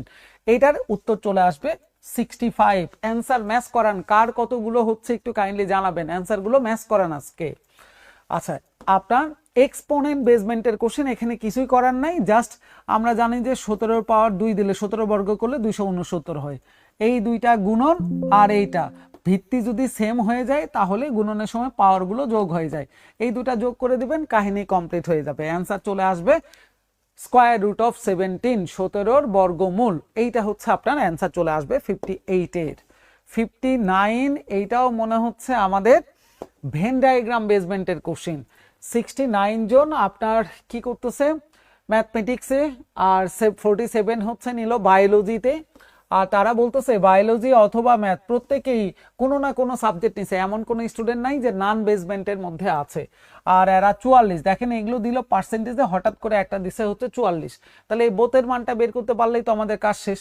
তাহলে আমরা কম্পারিজনে যাইতে পারবো যে টোটাল আমাদের এখানে কতজন আছে। টোটাল এখানে থাকবে, উত্তর হবে 275 আসবে এটার। আবারও বলতেছি আজকে শুধুমাত্র আপনাদের কাজ হচ্ছে আপনারা অ্যান্সারগুলো ম্যাচ করেন। আজকে বিশ্লেষণের দিকে যাচ্ছে না, কারণ আজকে অনেকের মাথায় এইটা পিক করার মতন অবস্থায় নাই। অনেকেই হচ্ছে শুধু কি করতেছেন যে উত্তরগুলো মিলাচ্ছেন, যে দেখি তো আমার কয়টা হইলো, আমার কয়টা হইলো, আমার কয়টা হইলো, এইটা উত্তরগুলো ম্যাচ করেন। আগামীকালকে বিকাল 3টায় এইটার আমরা বিশ্লেষণের দিকে যাব যে কিভাবে এই উত্তরগুলো আসতেছে। ঠিক আছে, আজকে শুধু অ্যান্সারগুলো আমি বলে দিচ্ছি। 60তে চলে আসেন ডিস্টেন্স বেসমেন্টের কোশ্চেন। 120 যদি আমাদের কি চলে আসে, ডিস্টেন্স চলে আসে, একটা কার ট্রাভেল করতেছে এ থেকে বিতে 60 মাইল পার আওয়ার বেগে এবং রিটার্ন করলো বি থেকে এতে এত। তার মানে এটা দেখেই বোঝা যাচ্ছে যে রাউন্ড ট্রিপ বেসমেন্টের কোশ্চেন। রাউন্ড ট্রিপের ক্ষেত্রে আমরা ফরম্যাট কি জানি, 2xy / x + y। x এর মান 60 আর y এর মান 40 বসাই দেন, তাহলে আপনার ক্যালকুলেশনের রেজাল্ট এখান থেকে চলে আসবে এবং এটার রেজাল্টটা চলে আসবে 48। তাহলে গেল আমাদের 60 নাম্বার কোশ্চেনের কাজ। চলে আসেন 61 দেখা যাচ্ছে এভারেজ বেসমেন্টের একটা কোশ্চেন, যে আমাদের একটা ন্যাচারাল নাম্বার আছে যার এভারেজটা আপনি যদি কি করেন, average of a natural number, একটা নাম্বার এবং ওই নাম্বারটার ঘন যদি আপনি করে এভারেজ করেন, তাহলে সেটা কি আসবে 13 টাইমস আসবে অরিজিনাল নাম্বার। ধরেন অরিজিনাল নাম্বার হচ্ছে x, এই নাম্বারটার কিউব করলে আসবে এক্স কিউব, এই দুইটার যোগ করে 2 দ্বারা যদি ভাগ করে দেই তাহলে মূল নাম্বারটা এক্স যদি থাকে তার 13 গুণন আসবে। এই হচ্ছে আসলে কোশ্চেন, আর কিচ্ছু করার নাই এই জায়গাটায়। তাহলে এখন বের করতে বলছে কি যে আমাদের নাম্বারটা কত চলে আসবে, অর্থাৎ মূল নাম্বারটা এক্স কত চলে আসবে, এটার উত্তর আসবে ±5 চলে আসবে। আচ্ছা, চলে আসছে লগ ভিত্তিতে কোশ্চেন, এখানে কিছুই করার নাই, এক্সপোনেন্টে নিলে x⁻³ equal to 27 divided by কত আসবে 64। তাহলে এখান থেকে x এর মান বের করতে পারলেই কাহিনী শেষ, অর্থাৎ আমরা এক্সপোনেন্টে নিয়ে চলে আসছে, এটার উত্তর চলে আসবে 4/3, বি নাম্বারটা উত্তর চলে আসবে। 62 উত্তর আমরা পেয়ে গেলাম।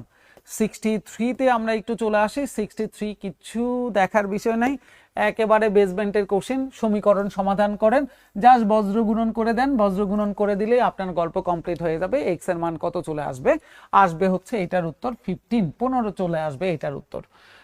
ইনইকুয়ালিটি বেসমেন্টের কোশ্চেন চলে আসে, এই জায়গাটার উত্তরগুলো নিয়ে অনেকে কনফিউশনের মধ্যে পড়েন যে থার্ড ব্র্যাকেট এবং হচ্ছে ফার্স্ট ব্র্যাকেট আমরা যেটাকে বলে থাকি এটা কখন চলে আসতেছে। থার্ড ব্র্যাকেটটা কখন হয়, যখন ইকুয়াল বেসমেন্টের আসে। দেখেন এখানে কিন্তু কোনো ইকুয়াল ভিত্তিতে নাই, তার মানে এটাও উত্তর হবে না, এটাও উত্তর হবে না, এটাও উত্তর হবে না, ঠিক আছে। কারণ যদি ইকুয়াল বেসমেন্টের less than or equal, greater than or equal, equal বেসমেন্টের মানে ওটা কি ক্লোজ, তাহলে ক্লোজ হইলে তখন সেটাকে আমরা কি করি, থার্ড ব্র্যাকেট দ্বারা প্রকাশ করি। তাহলে এখানে তো ইকুয়েশনে কোনো জায়গায় মানে ইনইকুয়ালিটিতে কোনো জায়গায় ইকুয়াল সিম্বল নাই, দ্যাটস ওয়াই তাহলে থার্ড ব্র্যাকেট গুলো আসবেই না, উত্তর আসবে হচ্ছে এই নাম্বারটা। আপনার অঙ্ক না করেও যদি আপনি কমন সেন্স অ্যাপ্লাই করতেন তাহলেও আপনি উত্তরগুলো এখান থেকে দেওয়ার সুযোগ পাইতেন।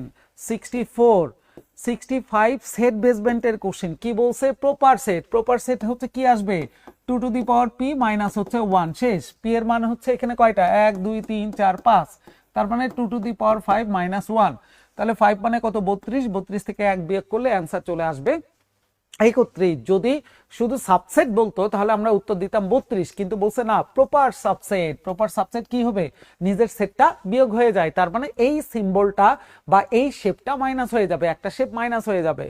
তাহলে এটার উত্তর চলে আসলো আমাদের 31। চলে গেল আমাদের 65। 66 এ কি বলতেছে, ট্রায়াঙ্গুলার বেসমেন্টের কোশ্চেন, যেখানে বেসমেন্ট আমরা কি করছি, সরি হাইট হচ্ছে আমরা ইনক্রিজ করছি 60% আর বেসমেন্ট হচ্ছে ডিক্রিজ করছি 30%। তাহলে তো মনে হয় এইটা অনেকটা আমাদের পার্সেন্টেজ বেসমেন্টের কোশ্চেনের দিকে চলে গেছে, +-p+-q+-pq ডিভাইডেড বাই 100 বেসমেন্টের। তাহলে কি আসবে +60 মাইনাস হচ্ছে কত 30 প্লাস 60 ইন্টু 30 ডিভাইডেড বাই হচ্ছে 100।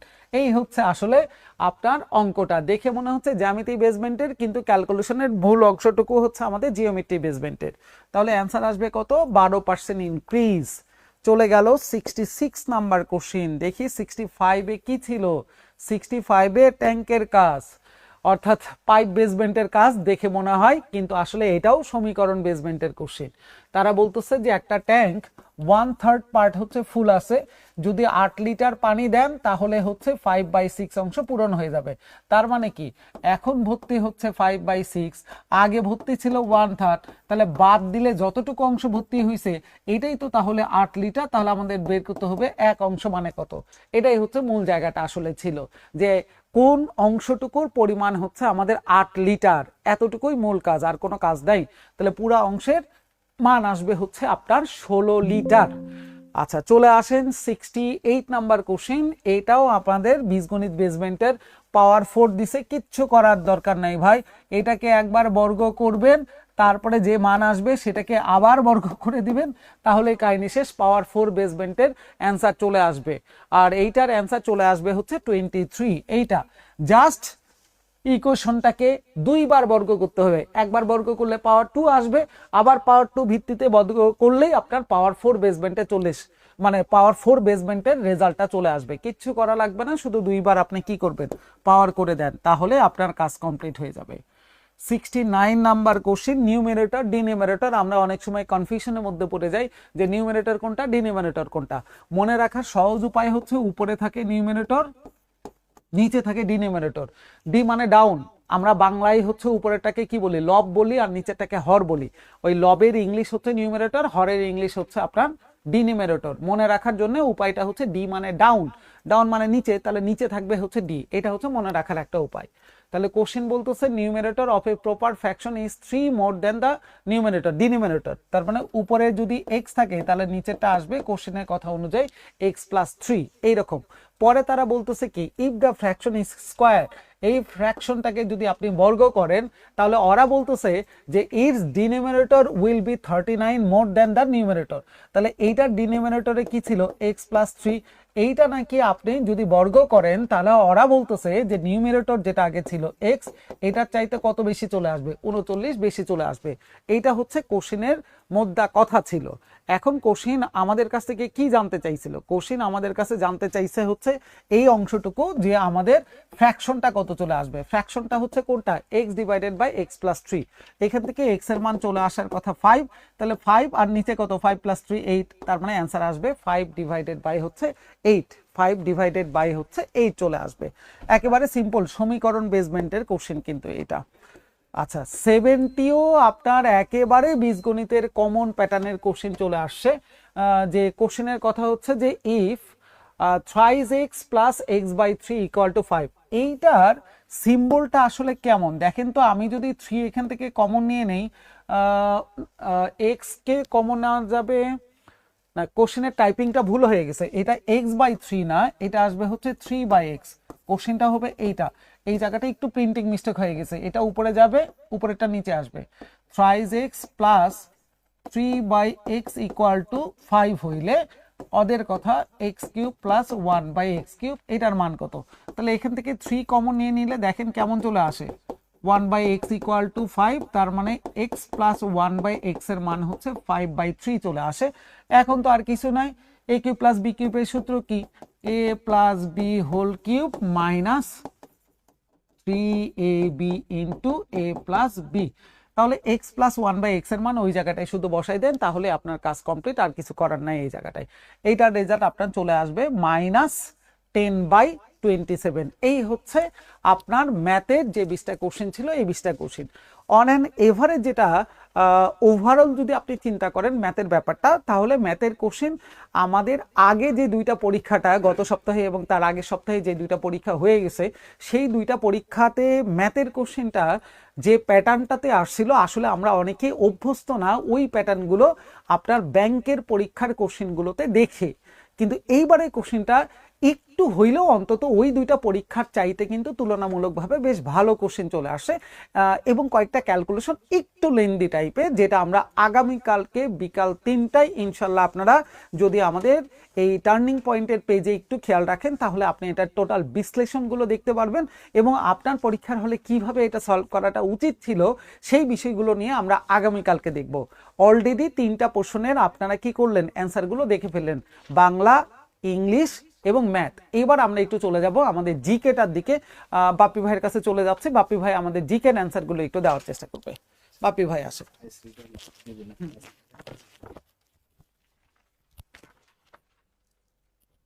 ওকে, অনেক আমাদের দর্শক সংখ্যা কমে গেছে একটু। আচ্ছা, যারা এই পর্যন্ত আছেন জিকেটা একটু চমৎকার ভাবে মিলিয়ে নেন, ঠিক আছে। জিকেটা যদি একটু কঠিন হয়েছে, আর ইংলিশে জিকে করলে আমাদের কাছে একটু অটোমেটিকলি কঠিন লাগে, ঠিক আছে। কিন্তু আপনি দেখেন বাংলা করে দেখেন, অত কঠিন না আসলে। কিছু কোশ্চেন আছে যেগুলো আপনারা পারেন। যেমন আমি প্রথম একটা কোশ্চেন দেখাই, সেটা হচ্ছে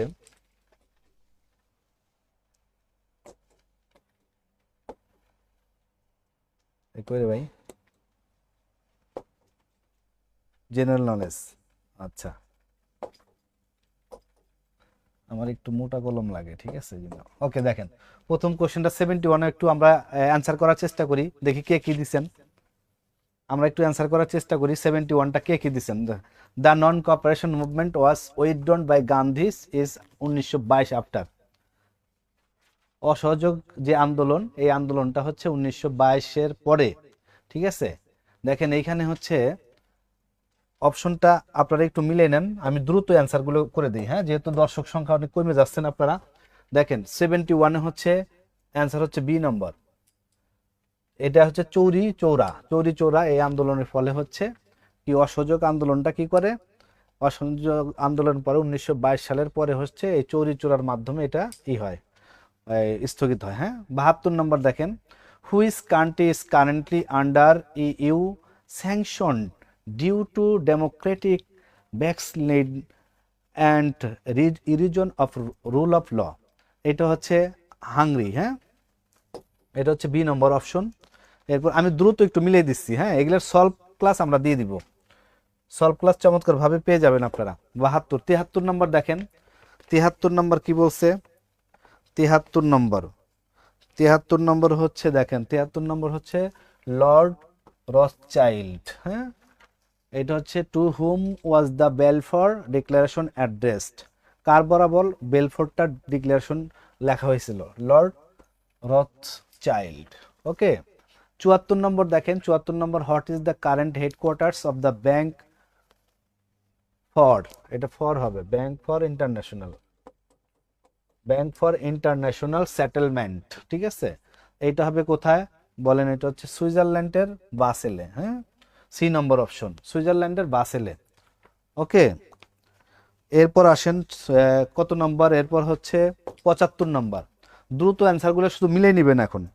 75 নম্বর দেখেন, the term global south refers to, কি হবে এই এ নম্বর অপশন, হ্যাঁ, কান্ট্রিজ ইন দ্য সাউথার্ন হেমিসফেয়ার। ওকে, এরপরে 76 নম্বর দেখেন, 76 নম্বর, 76 নম্বর খালি ধুমায় মিলেই নেবেন, ঠিক আছে, এর উপর আমরা চমৎকার সলভ ক্লাস দিব। কালকে বিকেল 3টায় ক্লাস হবে শুভ্র স্যারের ম্যাথ ক্লাস, এরপরে জিকে ক্লাস, এরপরে ইংলিশ ক্লাস, সবগুলো আমরা সলভ ক্লাস দিব। এখন জাস্ট একটু মিলাই ফেলেন, ঠিক আছে। 76 নাম্বার দেখেন, 76 নাম্বার হচ্ছে সি, অ্যান্সার হচ্ছে সি 76। এরপরে 77 নম্বর কি, 77 নম্বর হচ্ছে অপশন কেনিয়া 77 নম্বরে। এরপরে 78 নম্বরে যাই আমরা, 78 নম্বরে কি বলছে বলেন, 78 number who is the first Bangladeshi female cricketer, female cricketer কে, ফারজানা হক না, সবাই অ্যান্সার কি দিচ্ছেন, ফারজানা হক, হ্যাঁ, ফারজানা হক, সি নাম্বার ফারজানা হক। তারপর 79 which company was the first to send a private citizen into space as a tourist, 79 কত দিচ্ছেন বলেন, 79 হচ্ছে Space Adventures, D number option. এরপরে আমরা যাই হচ্ছে 79-এর পরে হচ্ছে 80 কি বলছে, দ্য টার্ম এমএফএস, এমএফএস এর মানে কি বলেন, কে কি দিচ্ছেন, 80 নাম্বার কি মোবাইল কি, 80 নাম্বার হচ্ছে মোবাইল ফিনান্সিয়াল সার্ভিস না, B number option mobile financial service. 81 number the bay of Bengal, 81 নম্বরও কমন কোশ্চেন, 81 নম্বর কি বলছে বলেন, the bay of Bengal industrial, এটা হচ্ছে জাপান, সি। ওকে, ধমাধম মিলাই ফেলবেন এখন, পরে সব চমৎকার ভাবে ব্যাখ্যা সহকারে অ্যান্সার দিয়ে দিব। 82 নাম্বার কি দিচ্ছেন বলেন তো, 82 নাম্বার হচ্ছে united nation is the correct answer. এরপরে আসেন 83 নাম্বার হচ্ছে অপশন কি, banking supervision and risk management, banking supervision and risk management. অ্যান্সারের সবচেয়ে বড় যেটা থাকে সেটাই অ্যান্সার হয়, এটা মিজান স্যারের উক্তি। দেখেন এইটা হচ্ছে একটু ছোট, এটা একটু ছোট, এটা একটু ছোট, সবচেয়ে বড় কোনটা, এটা, এই বড়টা অ্যান্সার। এটা মিজান স্যারের থিওরি, আমার থিওরি না এটা, ঠিক আছে, এটা মিজান স্যারের থিওরি, যে সবচেয়ে বড় যেটা থাকবে সেটা অ্যান্সার হবে, হ্যাঁ। ওকে, এরপরে আসেন সব ক্ষেত্রে না, আবার 84 নাম্বার কি বলছে দেখেন তো, which of the following rules established Somapura Mahavihara in Paharpur, আচ্ছা, তাহলে 84 নাম্বার কি, 84 নাম্বার হচ্ছে A number option. 85 number as part of its climate diplomacy in 2024 with which country did Bangladesh join to co-chair the climate vulnerable forum, তাহলে 85 number কি হবে, 85 number answer হচ্ছে Ghana কই, এই যে ঘানা। ওকে, এরপরে আসেন 86 নাম্বার দেখেন, 86 নাম্বার কি বলছে, 86 number which was the editor of the influential Bengali literary magazine Kallol, Kallol হচ্ছে কাজী নজরুল ইসলাম বুদ্ধদেব বসু। বুদ্ধ 86 নম্বর বি বুদ্ধদেব বসু, ঠিক আছে, এটা বাংলা থেকে কোশ্চেন আসছে।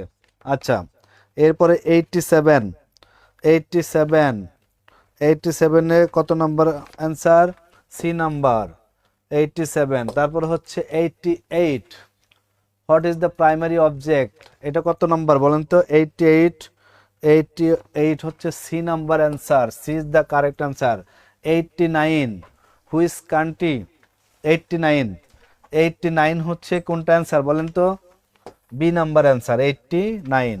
আর একটা আছে লাস্ট 90 নাম্বার, দেখেন 90 নাম্বারটা কোনটা দিছেন সবাই? 90টা একটু দেখি কোনটা দিছেন আপনারা। 90 হচ্ছে অ্যান্সার, হ্যাঁ, যারা বি দিচ্ছেন তাদেরটা রাইট হয়েছে। হ্যাঁ, এরপর 91 থেকে এটা হচ্ছে আইসিটিটা স্যার একটু দেখাই দিবেন আপনাদের, ঠিক আছে? চলেন আইসিটিটা একটু মিলে নেই, আইসিটি পার্টটা একটু মিলেই। হ্যাঁ, এই যে আইসিটি স্যার, এই ধমাধম কিন্তু মিলে দিলাম, মিলে শুধু বলবেন কাট মার্কস আপনাদের কত থাকে। আর এইগুলার একদম সলভ ক্লাস দেওয়া হবে, চমৎকার হবে। আচ্ছা, তাহলে অলরেডি আমাদের দেখা শেষ, তাই না? আচ্ছা, লাস্ট ওয়ান তাহলে হচ্ছে আমরা আইসিটির দিকে একটু চলে যাই। কোশ্চেনে কি বলতেছে? Which of the following is an operating system. Operating system কোনটা? মাইক্রোসফট ওয়ার্ডও নয়, পাওয়ার পয়েন্টও নয়, গুগল ক্রোমও নয়। অপারেটিং সিস্টেম হচ্ছে আমাদের লিনাক্স হচ্ছে অপারেটিং সিস্টেম। 92তে বলছে যে which one is used for encrypting data for secure communication. Secure কমিউনিকেশনের জন্য আমরা কি করি? এসএসএল ইউজ করি। কমন প্যাটার্নের কোশ্চেন কিন্তু এটা, ঠিক আছে? তাহলে আমাদের 91 92 এর অ্যান্সারটা দেখে ফেললাম। এবারে চলে আসি আমরা 93তে। কি বলছে যে what is the primary goal of edge computing. Edge computing এর প্রাইমারি গোলটা হচ্ছে আমাদের কি? এজ কম্পিউটিং এর জন্য প্রাইমারি গোলটা আমাদের যেটা ছিল সেটা হচ্ছে আমাদের ইনক্রিপ্টিং ডাটা যেটা ছিল সেইটা বেসমেন্টের আমাদের মনে হয় কাজ করা দরকার, এবং সেটা মনে হয় আছে হচ্ছে সি নাম্বারটাতে, being computing close to the data sources. 94-এ বলছে যে which of the following software is used for managing database আমরা সবাই জানি যে ওরাকল হচ্ছে আমাদের ডাটাবেস, ঠিক আছে? এমএস এক্সেলও না, অ্যাক্রোবেট রিডারও না, অটোক্যাডও না। অটোক্যাড হচ্ছে ডিজাইনিং এর জন্য, অ্যাক্রোবেট রিডার সাধারণত অ্যাডোব রিডার আমরা ইউজ করি হচ্ছে আপনার পিডিএফ ফাইল ওপেনের জন্য। আর এক্সেল তো হচ্ছে আমরা জানি যে এক্সেল সফটওয়্যার বেসমেন্টের আমাদের কাজগুলো করা হয়, ক্যালকুলেশন বেসমেন্টের যে কাজগুলো সেটা।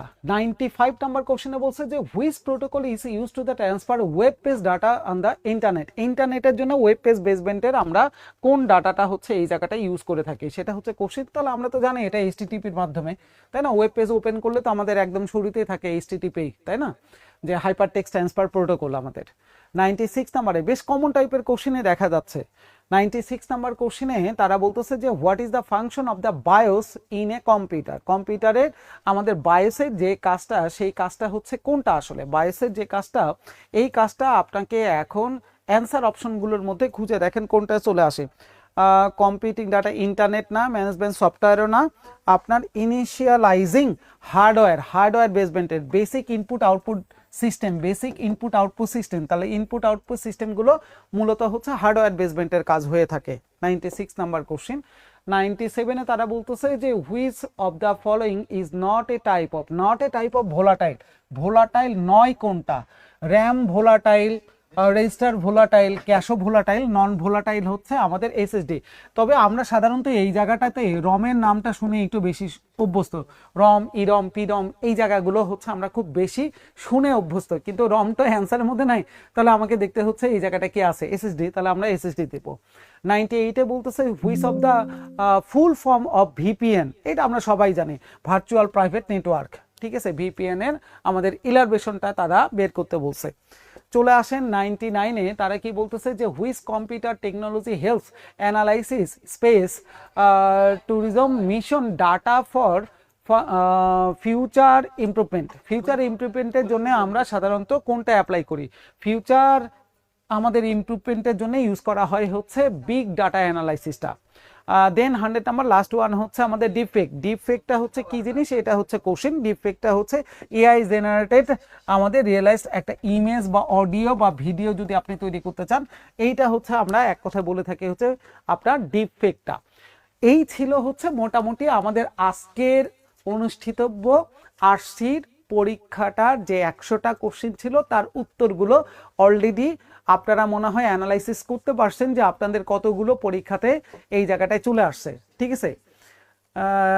না ভাবাই যায় না এরকম নয়।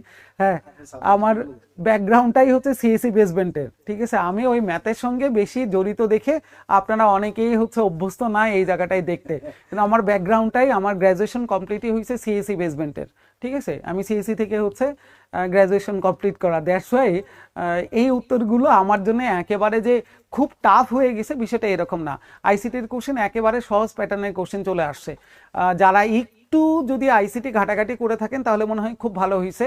আইসিটির কোশ্চেনটা ভালো হয়েছে, এদিকে ইংলিশের কোশ্চেনটা ভালো হওয়া দরকার আপনাদের।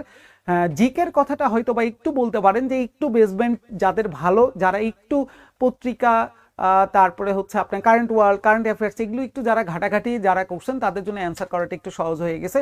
বাংলার কোশ্চেনও খুব বেশি সহজ যে ছিল এরকম না, ম্যাথের কোশ্চেনগুলো ছিল এভারেজ প্যাটার্নের, ক্যালকুলেশনগুলো কিছু ছিল বড় বড় যেগুলোকে কিভাবে ছোট করা যেতে পারে সেটা আগামীকালকে 3টার সময় আমরা দেখবো ইনশাল্লাহ। ওকে, তাহলে আশা করি যারা পরীক্ষা দিছেন এবং যারা আমাদের সঙ্গে কানেক্টেড ছিলেন তারা অলরেডি একটা সামারি পেয়ে গেছেন যে কি অবস্থায়, ঠিক আছে? আর্টস আচ্ছা, কোন ফ্যাকাল্টি কি করা দরকার সেটা চিন্তা আপাতত মাথা থেকে ঝেড়ে ফেলেন ভাই। পরীক্ষায় কোশ্চেন আসলে উত্তর করতে হবে, এটা হচ্ছে বড় কথা। এবং আমরা কোনো ডিপার্টমেন্টকে ফোকাস করে পড়াই না, আমরা এমনভাবে পড়াই যেন যে কোনো ডিপার্টমেন্ট কোশ্চেন করলে আপনি যেন এই পরীক্ষাটা ওভারকাম করতে পারেন, এইটা হচ্ছে সব থেকে বড় ব্যাপার। ওকে, আচ্ছা লাস্ট বাপি ভাই একটু কিছু বলবেন কিনা? আমাদের একটা শর্ট কোর্স আছে, একটু জানাই দিই। আচ্ছা, এই আপনারা যে পরপর 3টা পরীক্ষা দিলেন, একটা হচ্ছে অফিসার জেনারেল, আর একটা ক্যাশের জন্য, আর একটা জনতা আরসির জন্য, এই 3টাকেই টার্গেট করে আপনাদের কিন্তু রিটেন পরীক্ষা দিতেই হবে, ঠিক আছে? এই 3টাকে টার্গেট করে আমরা একটা শর্ট কোর্স করতে যাচ্ছি।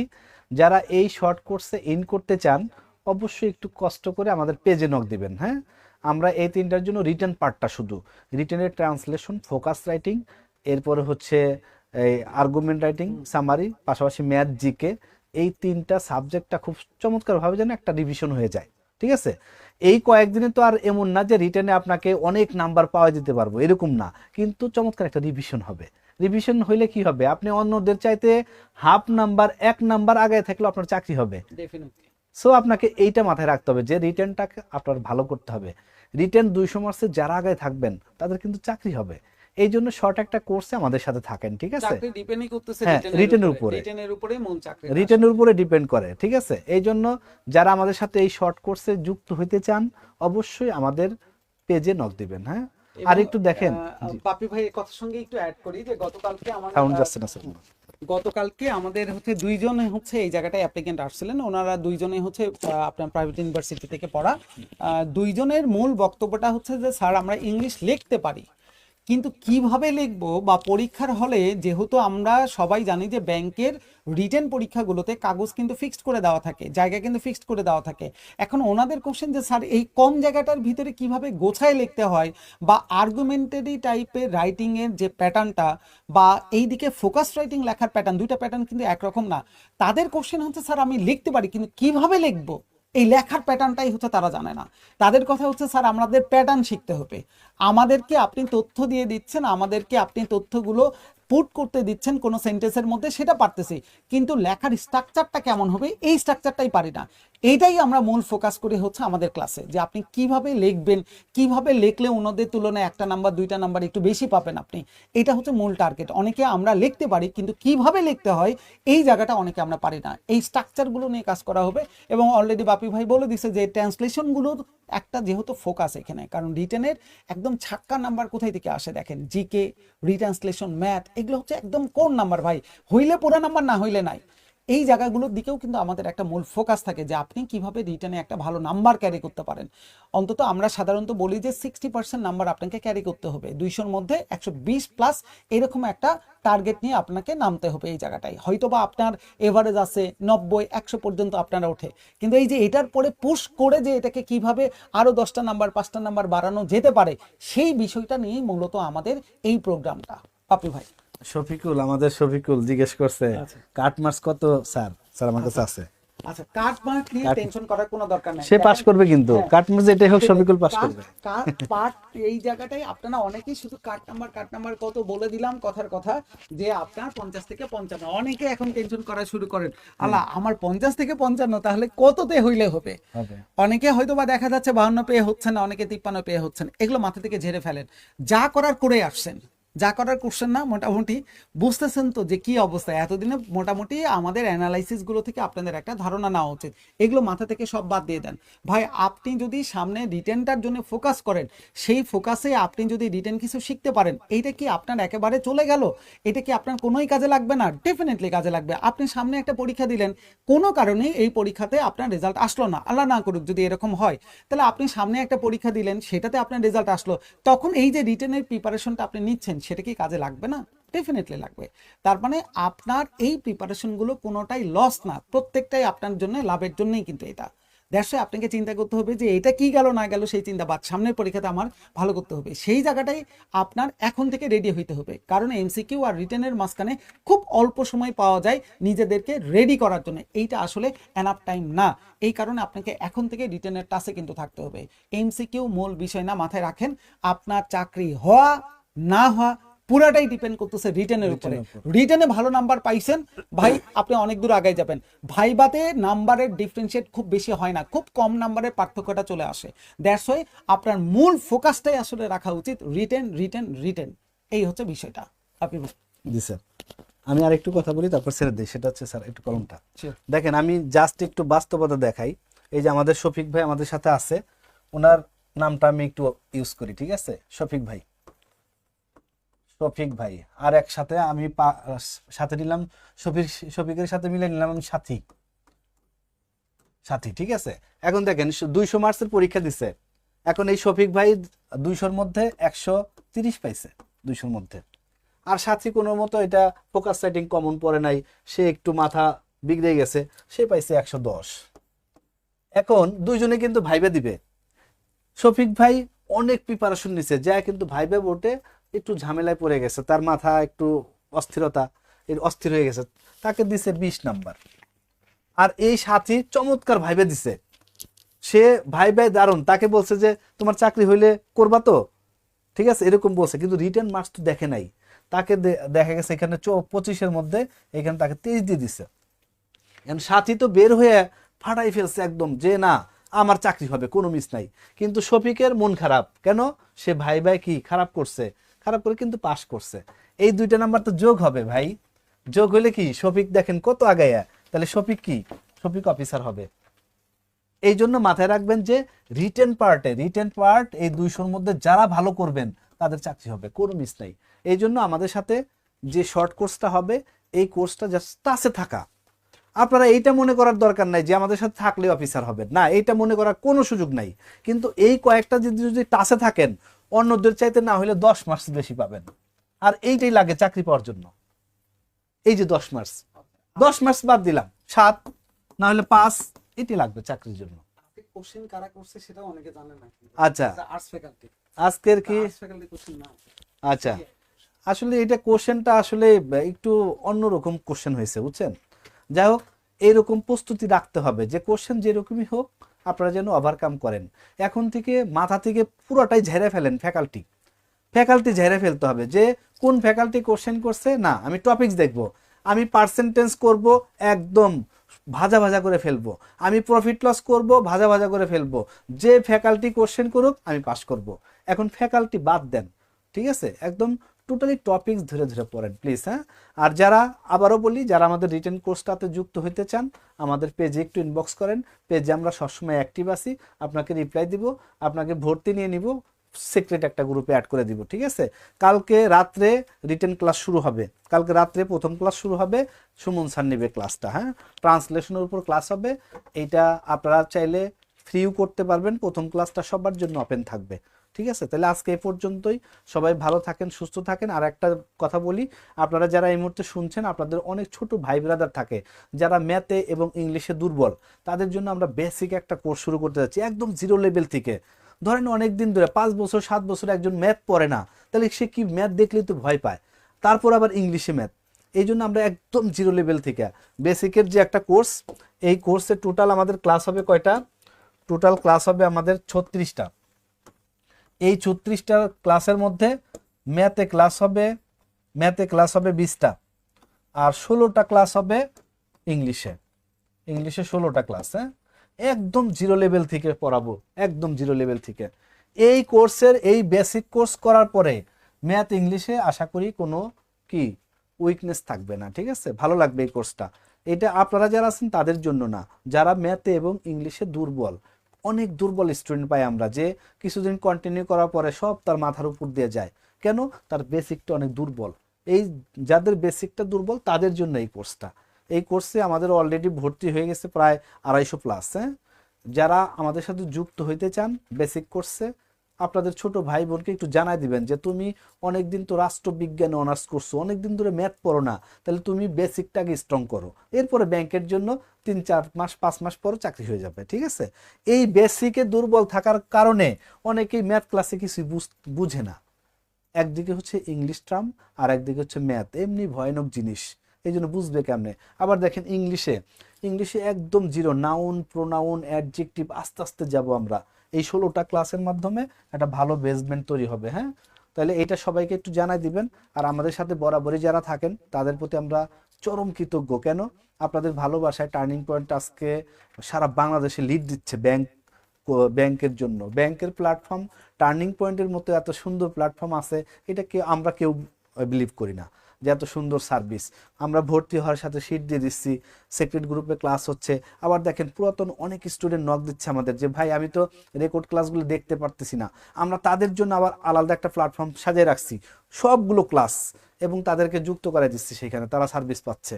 হ্যাঁ, আপনাদের মধ্যে এরকম কেউ থাকলে একটু নক দিবেন আমাদের, যে রেকর্ড ক্লাসগুলো ডিলিট হয়ে গেছে অথবা যে কোনো কারণে ওপেন করতে পারতেছেন না, তাহলে আমাদের নক দিলে আমরা চমৎকারভাবে একটা গ্রুপে আপনাকে যুক্ত করে দেবো, যেন রেকর্ড ক্লাসগুলো দেখতে পারেন, বারবার রিভিশন করতে পারেন। ওকে, সবাই ভালো থাকেন, সুস্থ থাকেন। আজ আর কথা বলছি না, অন্য কোনো লাইভে আবার দেখা হবে ইনশাল্লাহ। হ্যাঁ।